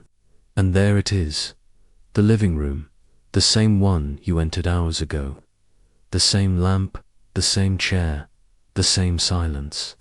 But here, in the dream, it breathes differently. It opens wider. The room begins to dissolve, not vanish, but soften, like sugar melting into tea. Each object becomes suggestion. Each surface becomes memory. And as they do, you begin to understand. The apartment was never just a place. It was a vessel, a way of holding, a way of being held. The stove and the quilt and the stoop and the rug, none of them were only themselves. They were parts of a lullaby, pieces of a sentence you were always meant to finish in sleep. Now the floor becomes bed again. The quilt returns to your chest. The pillow under your head resumes its gentle pressure. The sound of the city filters back in. The window opened just a sliver. The curtain lifting. The radiator ticking once in the dark. But now it all feels further away, softened not by distance, but by dreaming. The dream does not end. It simply becomes quieter, like breath becoming rest. You feel your body more fully now, its weight, its warmth, the ache in your knee, the gentle stretch in your shoulder. Not pain, just presence. You are no longer inside the dream. You are beside it, as one stands beside a pond after having swum. The water is still there, glimmering. But you are wrapped in a towel now, drying, remembering. The cat may have returned, or maybe it never left. You think you feel it brush your ankle once more, a feather of fur, a blink of closeness. But when you open your eyes, if only slightly, you see only the quilt, the faint light on the ceiling, the delicate fading outlines of everything you love. Your breathing deepens, your body grows heavier, not in resistance, but in acceptance. Each part of you knows what to do now. The eyes to close, the hands to still, the heart to slow. You are not falling asleep. You are being received by sleep, gently, thoroughly, without a single word. Outside, Harlem dreams too, behind every curtain, beneath every rooftop, inside every window glowing faintly against the night. Somewhere, a mother hums to her child. Somewhere, a trumpet rests in its case. Somewhere, a light clicks off. Somewhere, two hands meet in silence beneath a quilt. And here, now, in this room, so do you. Midnight does not arrive like a bell or a chime. It unfolds, slowly and without announcement, like a second shadow sliding gently beneath the first. It enters the room, not through the window, but through the grain of the wood, the breath of the walls, the very fibers of the linen that now presses softly against your sleeping skin. You do not sense it as time, but as a thickening of quiet, a settling of weight in the corners, a deepening of stillness that moves through the apartment like the hush between two notes. The night is not darker now, it is denser. The light is not gone. It is hidden, held gently somewhere beneath the surface of things. And within this weightless dark, the walls begin to speak in their oldest voice, not with language, but with presence. A soft creak blooms in the floorboards near the bedroom door, not sudden, not sharp, but stretched like an old sigh. The sound is not caused by movement, but by memory. A place where wood has bent so many times beneath footstep and pause that it continues to shift in the absence of weight. The building does not sleep, it remembers. And its remembering sounds like this: the low groan of an old cabinet adjusting in the night air, the tick of metal cooling after a long day of holding warmth, the brief tremble of the curtain rod when no wind moves it. These are not noises to wake to. These are the voices of a home breathing through its bones, humming to itself with the ease of knowing it is safe. Somewhere in the wall, behind the headboard, a pipe releases a single drop of water. It falls with a hush, not loud enough to break silence, only enough to mark it. The drip lands into something unseen, perhaps a basin, perhaps a curve of rusted metal, and the sound it makes is soft, round, inevitable. You do not stir, but your dreaming body hears it. Your breath syncs with it. The drip becomes part of your sleep. In another room, far from you now, the radiator ticks again, shifting its heat, releasing just enough warmth to remind the bed that the world still moves, slowly, carefully, in the dark. Above you, in the ceiling, the building settles, not with alarm, but with acceptance. The joists stretch, the plaster shifts. Somewhere, a nail loosens just slightly, releasing the faintest sound, like a breath through teeth, like a page turned with hesitation. You imagine the entire structure above you, floors layered with sleepers, rooms wrapped around stillness, all of it held together not by architecture, but by trust, the trust of time, the trust that this place, in all its age and imperfection, will hold through another night, just as it has held through so many before. And in the space behind the dresser, the narrow place between wood and wall, dust drifts silently, almost suspended. A spider's thread stretches from corner to corner, catching what little air moves through. There may be no spider now, but the web remains, delicate and incomplete. It is not decoration, it is presence. It marks a place where something once passed, where something built, however small. You do not see it in your sleep, but the apartment sees it and keeps it. The closet door shifts slightly in its frame, not opened, not touched, but moved by the slow dilation of wood meeting air that is cooled by fractions. The hinge exhales a tiny sound, no more than a sigh pressed through a keyhole. Inside the closet, a coat sways on its hanger, not enough to be seen, but just enough to disturb the silence between the shoulders of the room. Fabric brushing against fabric, like a voice whispering to itself in its sleep. Nothing falls, nothing closes, but something has turned, gently, invisibly. The apartment is adjusting, not for change, but for comfort. It is making space for rest. In the kitchen, the spoon on the counter shifts 0.5 millimeter, nudged by the contraction of wood or the tremble of old gravity. The sound it makes is nearly nothing, a tap so light it might only be felt, not heard, but the apartment hears it. It keeps the memory of the hand that set it down, the soup it stirred, the evening it helped shape. In the dark, no one touches it, but it remembers being touched. And in that remembrance, it settles again. A breeze lifts through the window, faint, hesitant, the kind that moves with more caution than intent. It brushes the curtain, which responds not with dance, but with a slight lean inward, as if drawn to something in the air. The fabric shivers, then falls still again. But for a moment, it casts a shadow shaped like movement onto the wall. It looks like a hand, or a figure, or perhaps only wind.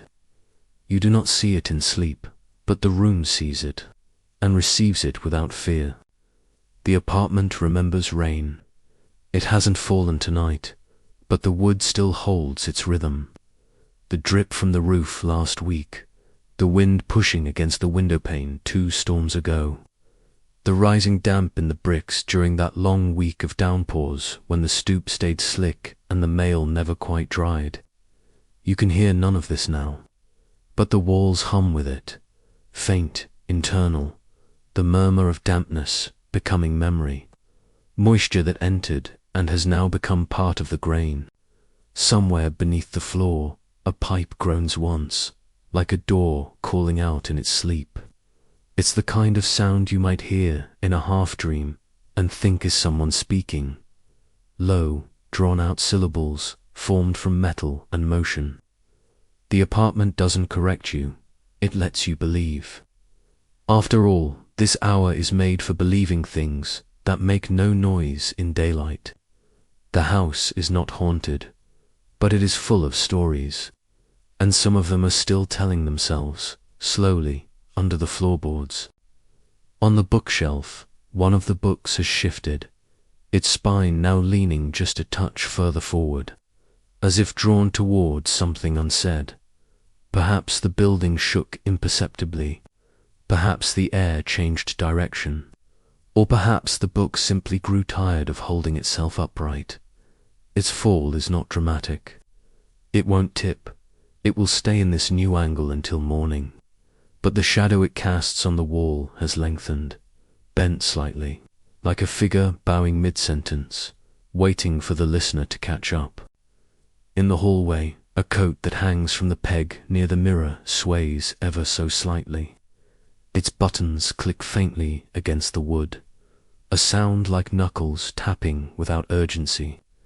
You once stood in front of that coat, maybe even wore it, but now it wears itself, draped in its own memory. The sound it makes is not meant for anyone, and yet the walls listen to it. The walls listen to everything. Somewhere outside, a dog stirs in its sleep and barks once, short, sharp, forgotten before it finishes. The sound makes its way through the brick, through the glass, through the folds of the curtain and the hush of the quilt.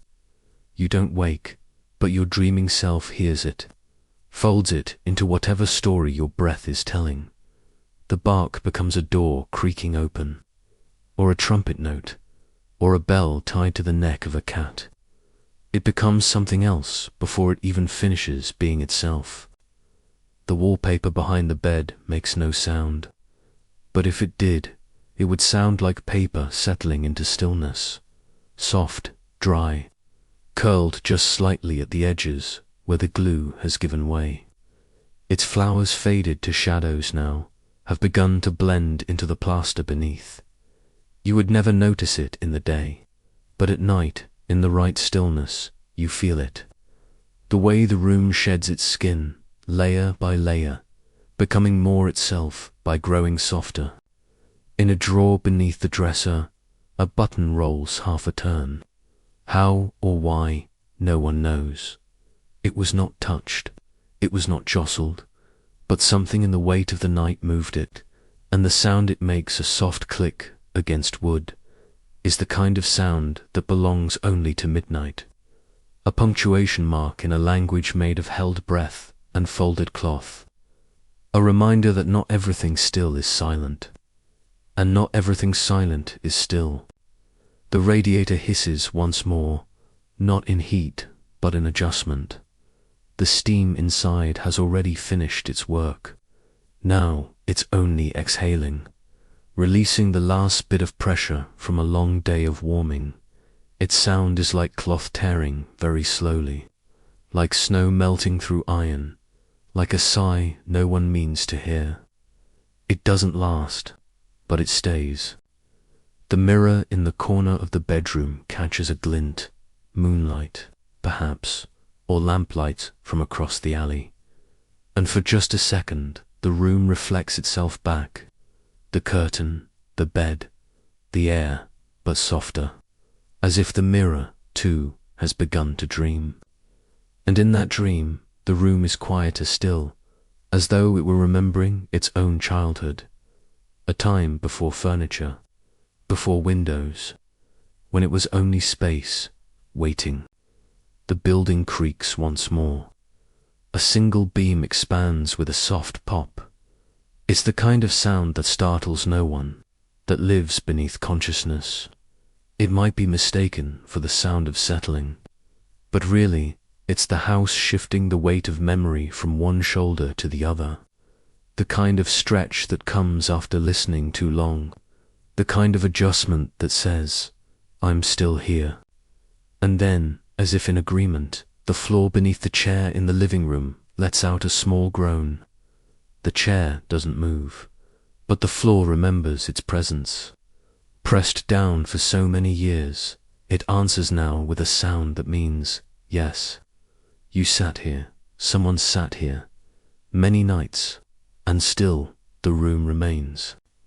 And in this hour, the one with no name, no number, no clock, the apartment grows most alive, not with activity, but with pulse, with knowing, with the soft reverberation of having been lived in, gently, thoroughly, without spectacle. It does not need to be seen. It only needs to be felt. And it is now, by the walls, by the dust, by the breath still hanging in the air, by you, even in sleep.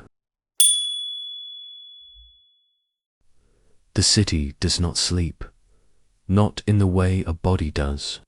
It rests, yes, loosens its grip, softens its voice, but even in its quietest hour it breathes.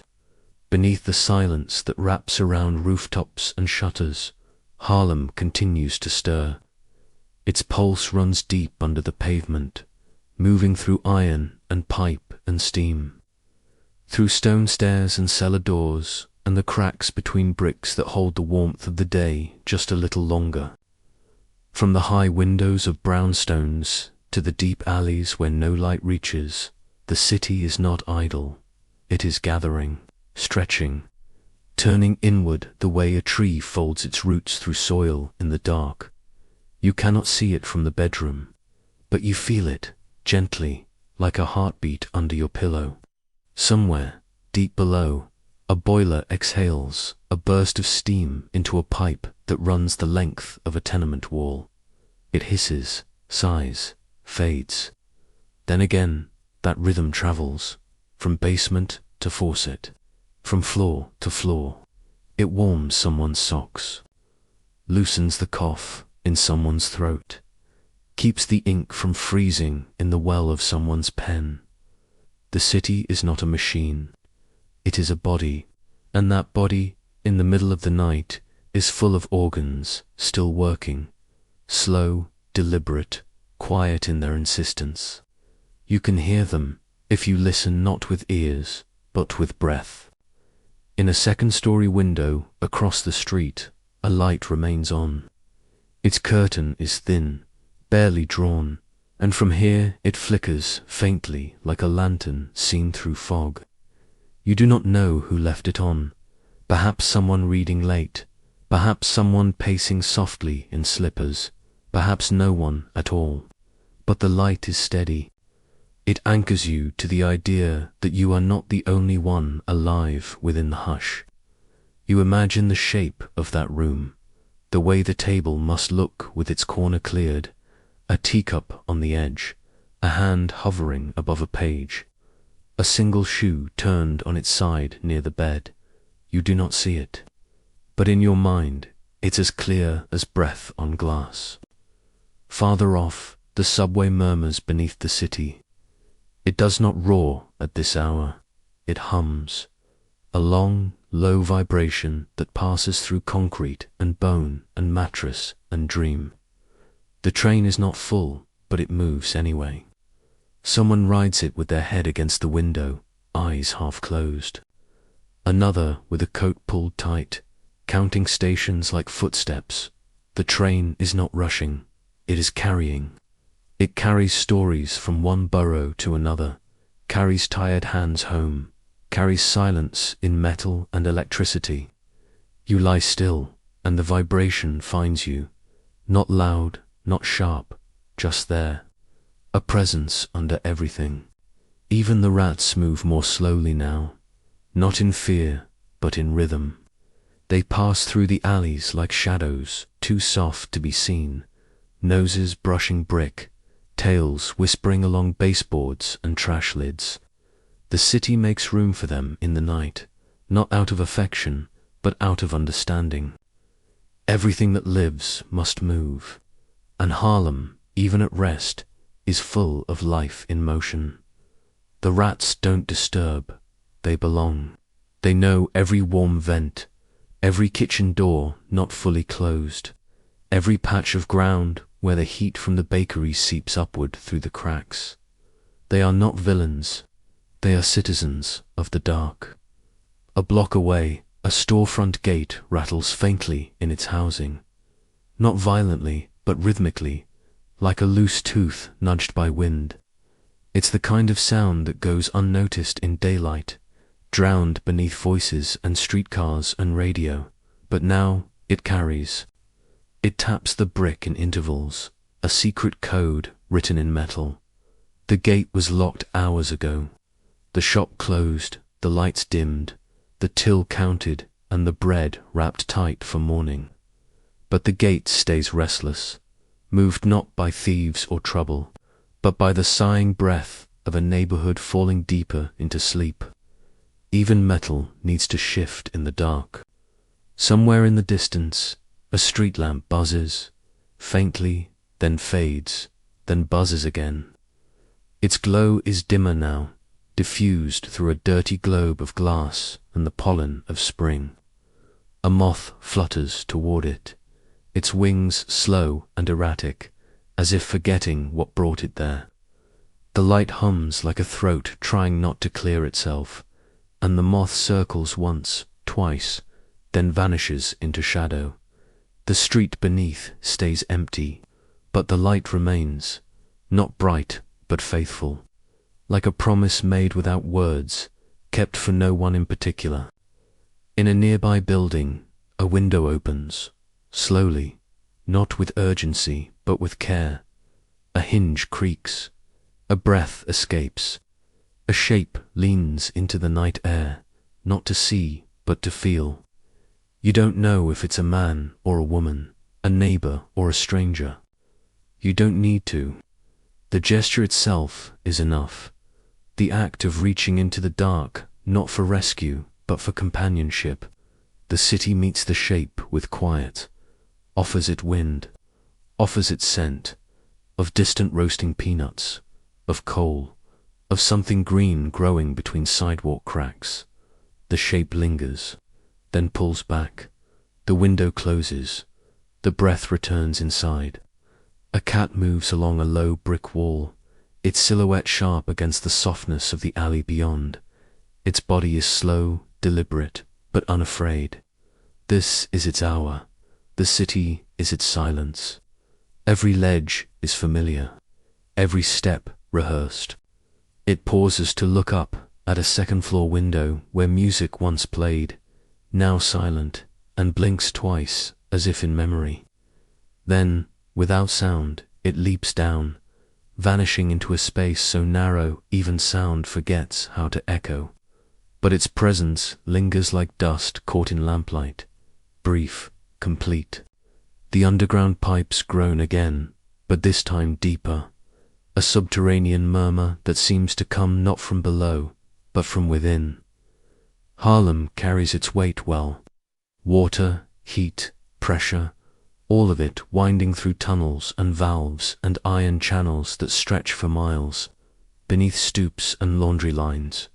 You cannot see them, but you are warmed by them, fed by them, bathed by them. The pipes carry the pulse of the city like veins, and in the quiet of night, their voice is not mechanical. It is ancestral. It is the sound of structure remembering softness. In a tenement stairwell, a pair of slippers shuffle across wood, slow, unbalanced, perhaps half asleep. You imagine someone walking toward the sink for a drink of water, their hands brushing the wallpaper as they pass. The stairs creak, the floor hums, the faucet turns with a sigh. The city does not record these movements, but the walls do. The plaster, the boards, the very hinges of the door. These moments are not dramatic, but they build the shape of the place. A city made of repetitions. A neon sign buzzes on and off somewhere behind closed blinds. It spells the name of a club that won't open again until Thursday, but tonight its light flickers as if trying to remember rhythm. Red, dark, red again. You can't see the letters from here, but you know the glow. It stains the sidewalk in pulses. It reminds the empty street that there is music somewhere, even if it has stopped playing, even if the horn rests in its case, velvet-lined and breathless. The light keeps time, keeps the echo. Farther uptown, a truck rumbles past, its engine low, its cargo unhurried, perhaps crates of produce bound for a market, or newspaper bundles still inquet. The tires hiss slightly against the pavement. The axle whines softly beneath weight. It does not stop, but its presence changes the air for a moment. A tremble in the puddles, a vibration along the window frames, a ripple in the curtain's hem. The truck leaves nothing behind, and yet it leaves something you remember. A man leans against a lamppost, coat collar up, cigarette glowing like a tiny lighthouse. He does not speak, he does not move. His breath curls upward in thin, spiraling threads. He is not waiting, he is resting, letting the air hold him for a moment longer before he walks home. His silhouette is long, his presence brief, and when he drops the butt and crushes it with his heel, the ember vanishes, like a thought interrupted mid-sentence. In the air, even now, the city hums with laughter once heard, not recent, not loud, but folded into the walls, held in brick, remembered by steps. A chuckle at a joke told on a stoop, a giggle behind a curtain in summer, A booming belly laugh from the back of a bar where friends once gathered with full glasses and slow hands. The laughter is gone, but not lost. The city keeps it, somewhere in its bones, somewhere beneath its stone. And when the wind hits just right, you might hear it again, or feel it in your ribs. Near the river, a boat shifts slightly in the dock, ropes tightening, wood flexing, hull pressing gently against the piling. The sound is so far away you're not sure if it's real or imagined. But the city does not care. It lets both exist. Reality and memory, boat and echo, the dock and the man who once waited on it. They all live here, in this breath. A basement light flicks on, then off, then on again. No sound, only the change in glow through a ground-level window. Someone couldn't sleep. Or someone just remembered they left the iron on. Or maybe it's nothing, just a gesture in the dark. You watch the light change and feel the movement without seeing it. The city speaks in these flickers, not loudly, not directly, but honestly, like someone answering a question with a shrug. Somewhere, very faintly, music plays. A gramophone, maybe. A record spinning just low enough not to disturb, but just high enough to be known. The song is blues. You can't make out the lyrics, but the voice carries. The guitar lingers. It slides between cracks in windows, between keys in locks, between breaths. You imagine someone lying back in their chair, eyes closed, letting the sound stitch itself into the night. Harlem doesn't sleep, it listens. And now, as the hour thickens, the city softens, not into silence, but into depth, the kind of quiet that doesn't erase noise, but holds it more gently. Harlem is not still, but it is generous. It allows rest, allows dream, allows you, warm beneath your quilt, breath slow and even, to forget for a while.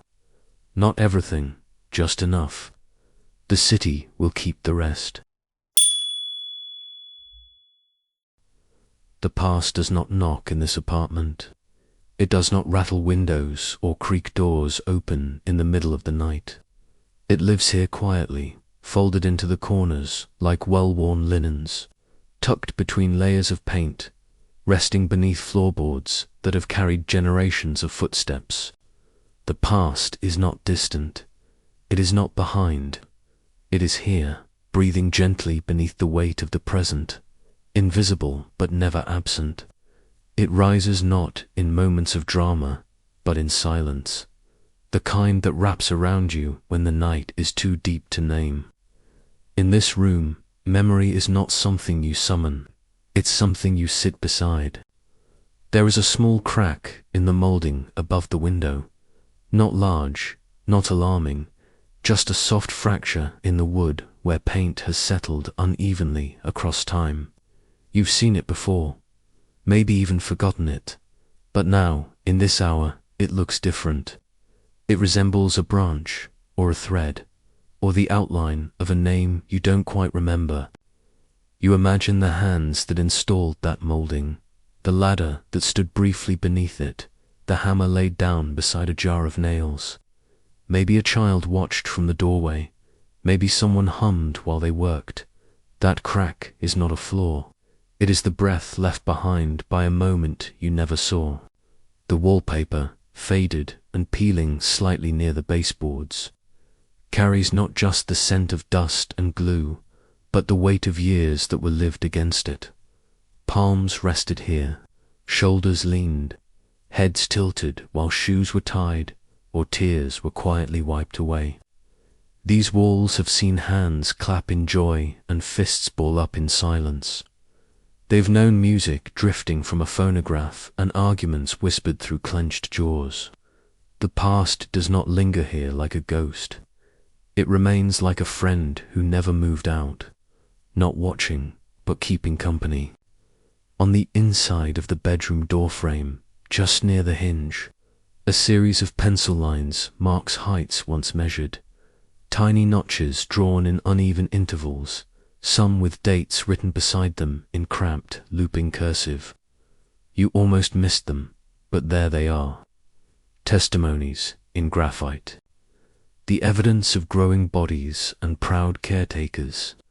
Perhaps one of those lines was drawn in laughter, another in stubborn protest. Perhaps one came too soon after the last, and now they remain, untouched by time's passing, too faint to erase, too quiet to forget. The past stands at the door and smiles softly. The floor near the foot of the bed dips ever so slightly, worn down by repetition, not accident. You feel it under your step, the way the wood bends with familiarity, as though greeting a heel that hasn't landed there in decades. It's the path taken hundreds, maybe thousands of times. Bed to window, window to bed, morning after morning, evening after evening. And in that gentle slope, time collects. Not in years, in motion, in patterns, in the quiet weight of repetition that no longer needs to be remembered, because the wood remembers for you. The dresser drawer sticks slightly when pulled, not because it is broken, but because the wood has swollen and settled around its own history. It resists not to defy you, but to remind you that it was opened by other hands before yours. Hands that placed folded shirts, old postcards, photographs clipped from newspapers. A handkerchief still rests in the back corner, patterned in blue and white, its corners fraying. You don't know whose it was, but the cloth holds a softness no new fabric could fake, the kind worn by years, by tears, by the subtle oils of skin. The past is folded into the fibers. Behind a row of books on the lowest shelf, a letter lies pressed flat. It has yellowed at the edges, the ink faded but still legible. A careful hand, deliberate cursive, loops and crosses that belonged to a generation that wrote slowly, with full stops and unsaid emotion. You don't read it aloud. You only let your eyes move across it. The words speak of train schedules and sore feet and someone named Mabel. It is not dramatic. It is not tragic. But it is human. And that, too, is what lingers in this room. The ordinariness of people whose lives were full in ways too small for history books. The iron headboard bears scratches near its base. Small ones, shallow but distinct. Not from carelessness, but from keys, perhaps, or shoes, or a child dragging a toy. You trace one with your fingertip and realize you are not just touching metal. You are touching a moment that was never meant to be remembered, but that stayed anyway, not because it mattered, but because it happened. The past doesn't cling to grand events. It clings to accidents, to gestures, to the way someone sat too close to the edge of the bed and left a mark without knowing. Tucked beneath the bed frame, barely visible, is a button, black, glossy, cracked down the middle. It could have belonged to a coat, or a blouse, or a uniform. It no longer holds anything together, but it remains. You could pick it up. You don't. You let it stay where it has rested for years, perhaps decades, beneath the reach of the broom. The past leaves things behind in strange places, not to be found, but to wait, to remind. A button that no longer fastens is still part of the story. The mirror above the dresser holds not just reflection, but residue. Its edges are dimmed by age, by smoke, by breath. There are faint fingerprints on the glass, not yours. Small, uneven. The kind left by someone adjusting their collar or smoothing their hair. You lean in, and for a moment your own image overlaps with theirs. Not clearly, not fully, but enough to feel the thin layer of lives that have stood where you stand. You do not see ghosts, you see echoes.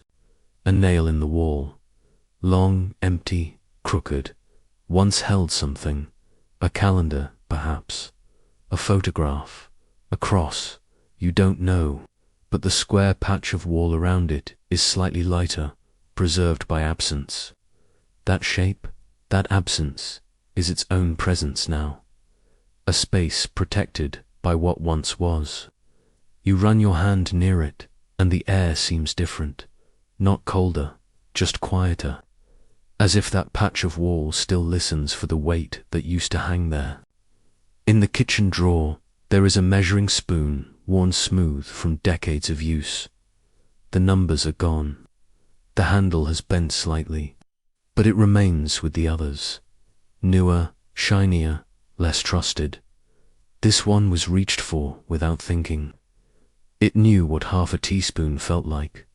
It didn't need to prove it. That kind of knowing stays in objects, not in the metal, but in the air around it. The drawer, when closed, keeps that memory-like breath held between uses. Underneath the braided rug, when lifted at the corner, the floor bears a small scorch mark. A dark oval where heat once met wood. Not enough to ruin, just enough to remember. A dropped match, a flat iron forgotten. You'll never know. But that small dark spot holds an entire afternoon in silence. A mistake made. A cloth dampened. A breath held. A silence not spoken of. The wood keeps it all, quietly. In the closet, there is a shoebox with a lid long softened at the edges. Inside, not shoes, but pieces. Bits of lace, a key, a playing card, a coin so worn its face is unreadable. Nothing matches, nothing is labeled, but every item has weight. Not the kind you measure, the kind you feel in the chest.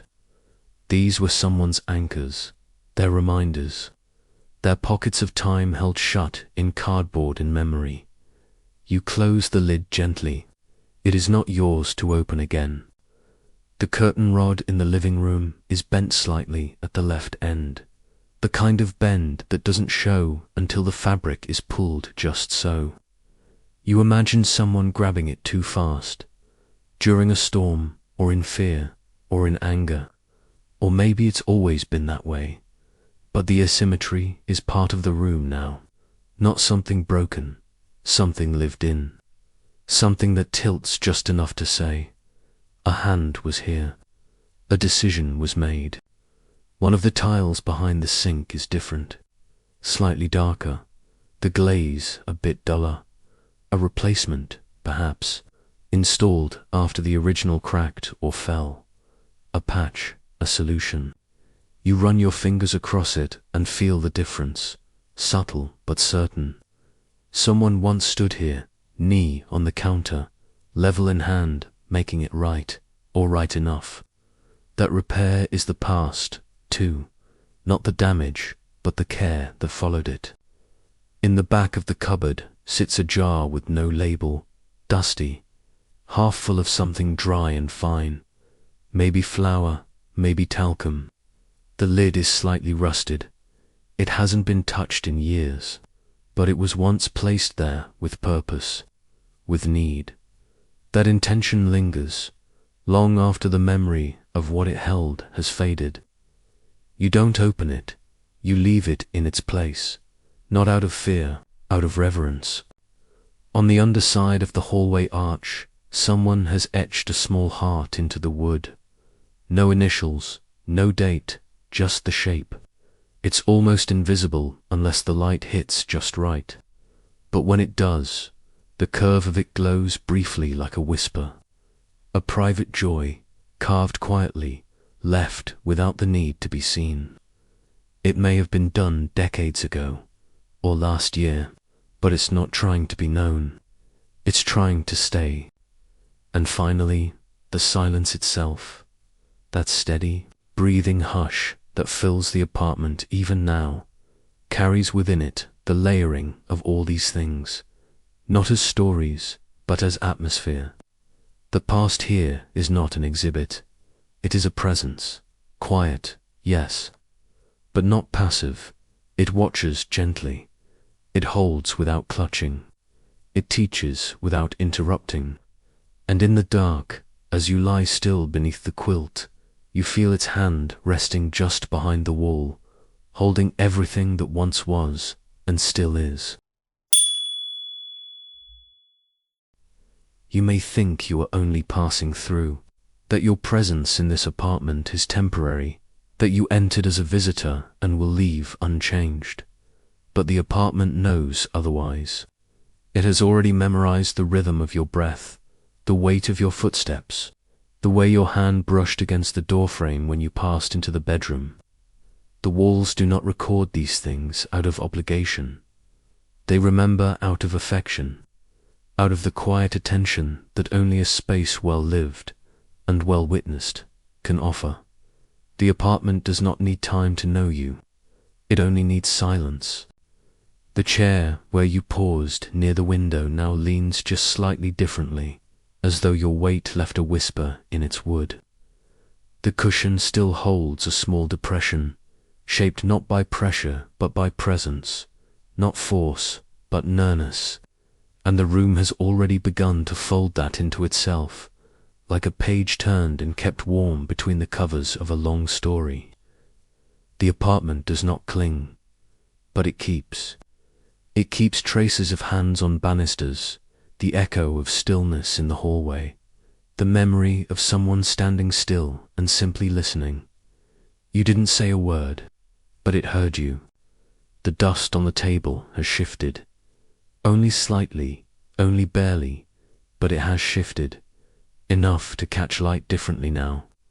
Enough to reflect a presence that once leaned near to it, breathing slowly, watching the shadows move. It is not dramatic. It is not visible unless you're looking for it. But it is there. The apartment has rearranged itself around the shape of your stillness. Not to hold on, but to make room. Because the room you sit in always makes room for you, even after you leave. Even the air has changed. It has taken in the breath you exhaled when you arrived. Slow, uncertain, open, and added it to its rhythm, the same way it once took in the breath of those before you, not to keep it, but to fold it into the chorus. The apartment is not a container, it is a choir. Each breath you take here adds a note to its quiet song. Each sigh, each blink, each moment of noticing. You are not the first to hear this song, and you will not be the last. But for now, your voice is part of it. And in the floorboards, those gently creaking planks beneath your feet, there is now one more note, not a heavy mark, just a soft variation, a tremble in the grain where your step rested a little longer, perhaps as you leaned against the doorway, perhaps as you paused before turning off the lamp. That tremble will remain, invisible, but present, like a skipped heartbeat in a line of verse. And years from now, when someone else walks that same step, the apartment will hum again, gently, briefly, and remember. The quilt you drew over yourself, now smoothed by the warmth of your sleep, has molded itself gently around your form. The fibers do not resist, they welcome. They remember the shape of rest, the curve of your shoulder, the small weight of your hand resting softly on the fabric. Tomorrow it will lie flat again, but not unchanged. The folds will be slightly different. The scent will carry just a note more of you. That too is memory, not stored in thought, but in cloth, in touch, in how the fabric falls differently now that you've been here.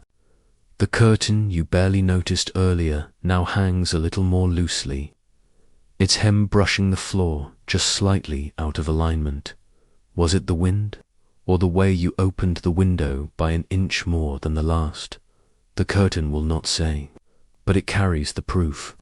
It remembers not just motion, but motive, the quiet gesture of someone trying to feel the night more fully, of someone who wanted to listen closer, and the curtain listened with you. In the hallway, the light bulb you turned on and off with a slight twist of your fingers still hums faintly, long after the filament has cooled. That hum is not electrical, it is relational. It is the trace of being used with care. You did not rush. You did not flip the switch out of habit. You paused, touched, thought, and that rhythm lives now in the bulb's filament, like a breath held in glass. The room, for a moment, was brighter because you were in it. The chair in the corner, the one you didn't sit in, only glanced at, now feels seen, not used, but acknowledged.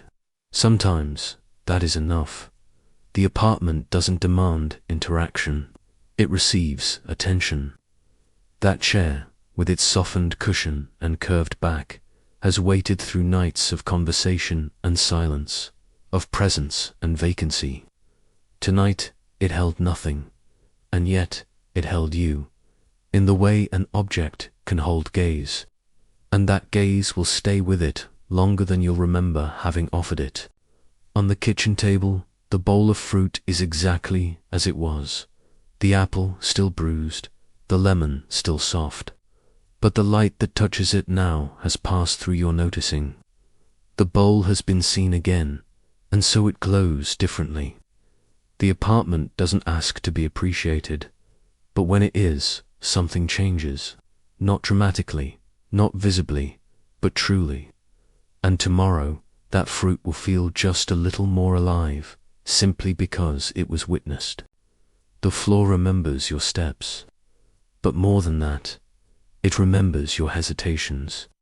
The way you paused at the threshold of the bedroom, the way you turned slowly in the hallway, unsure if you should continue.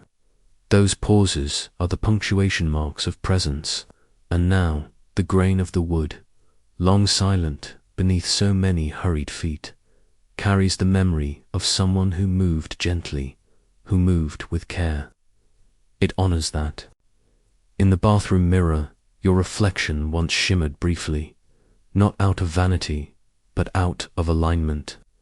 You stood, looked, adjusted something, perhaps nothing visible, perhaps only your own sense of self.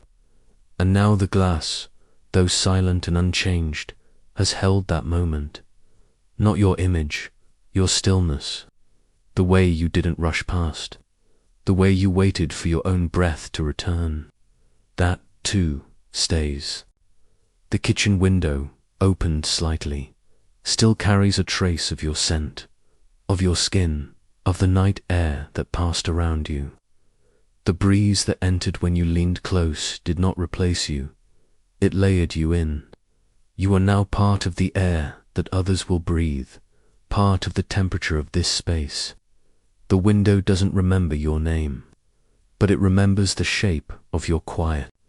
The drawer you opened just to see what was inside, even though you took nothing, now sits with the memory of that small exploration, the motion of the wood, the slide of the runner, the pause of your hand over the contents.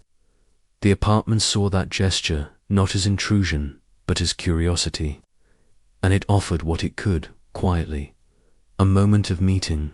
That drawer, now closed, holds a breath you left behind. The radiator, still cooling, hums more softly than before, not because the steam has stopped, but because the apartment no longer works to warm you. You are warm now.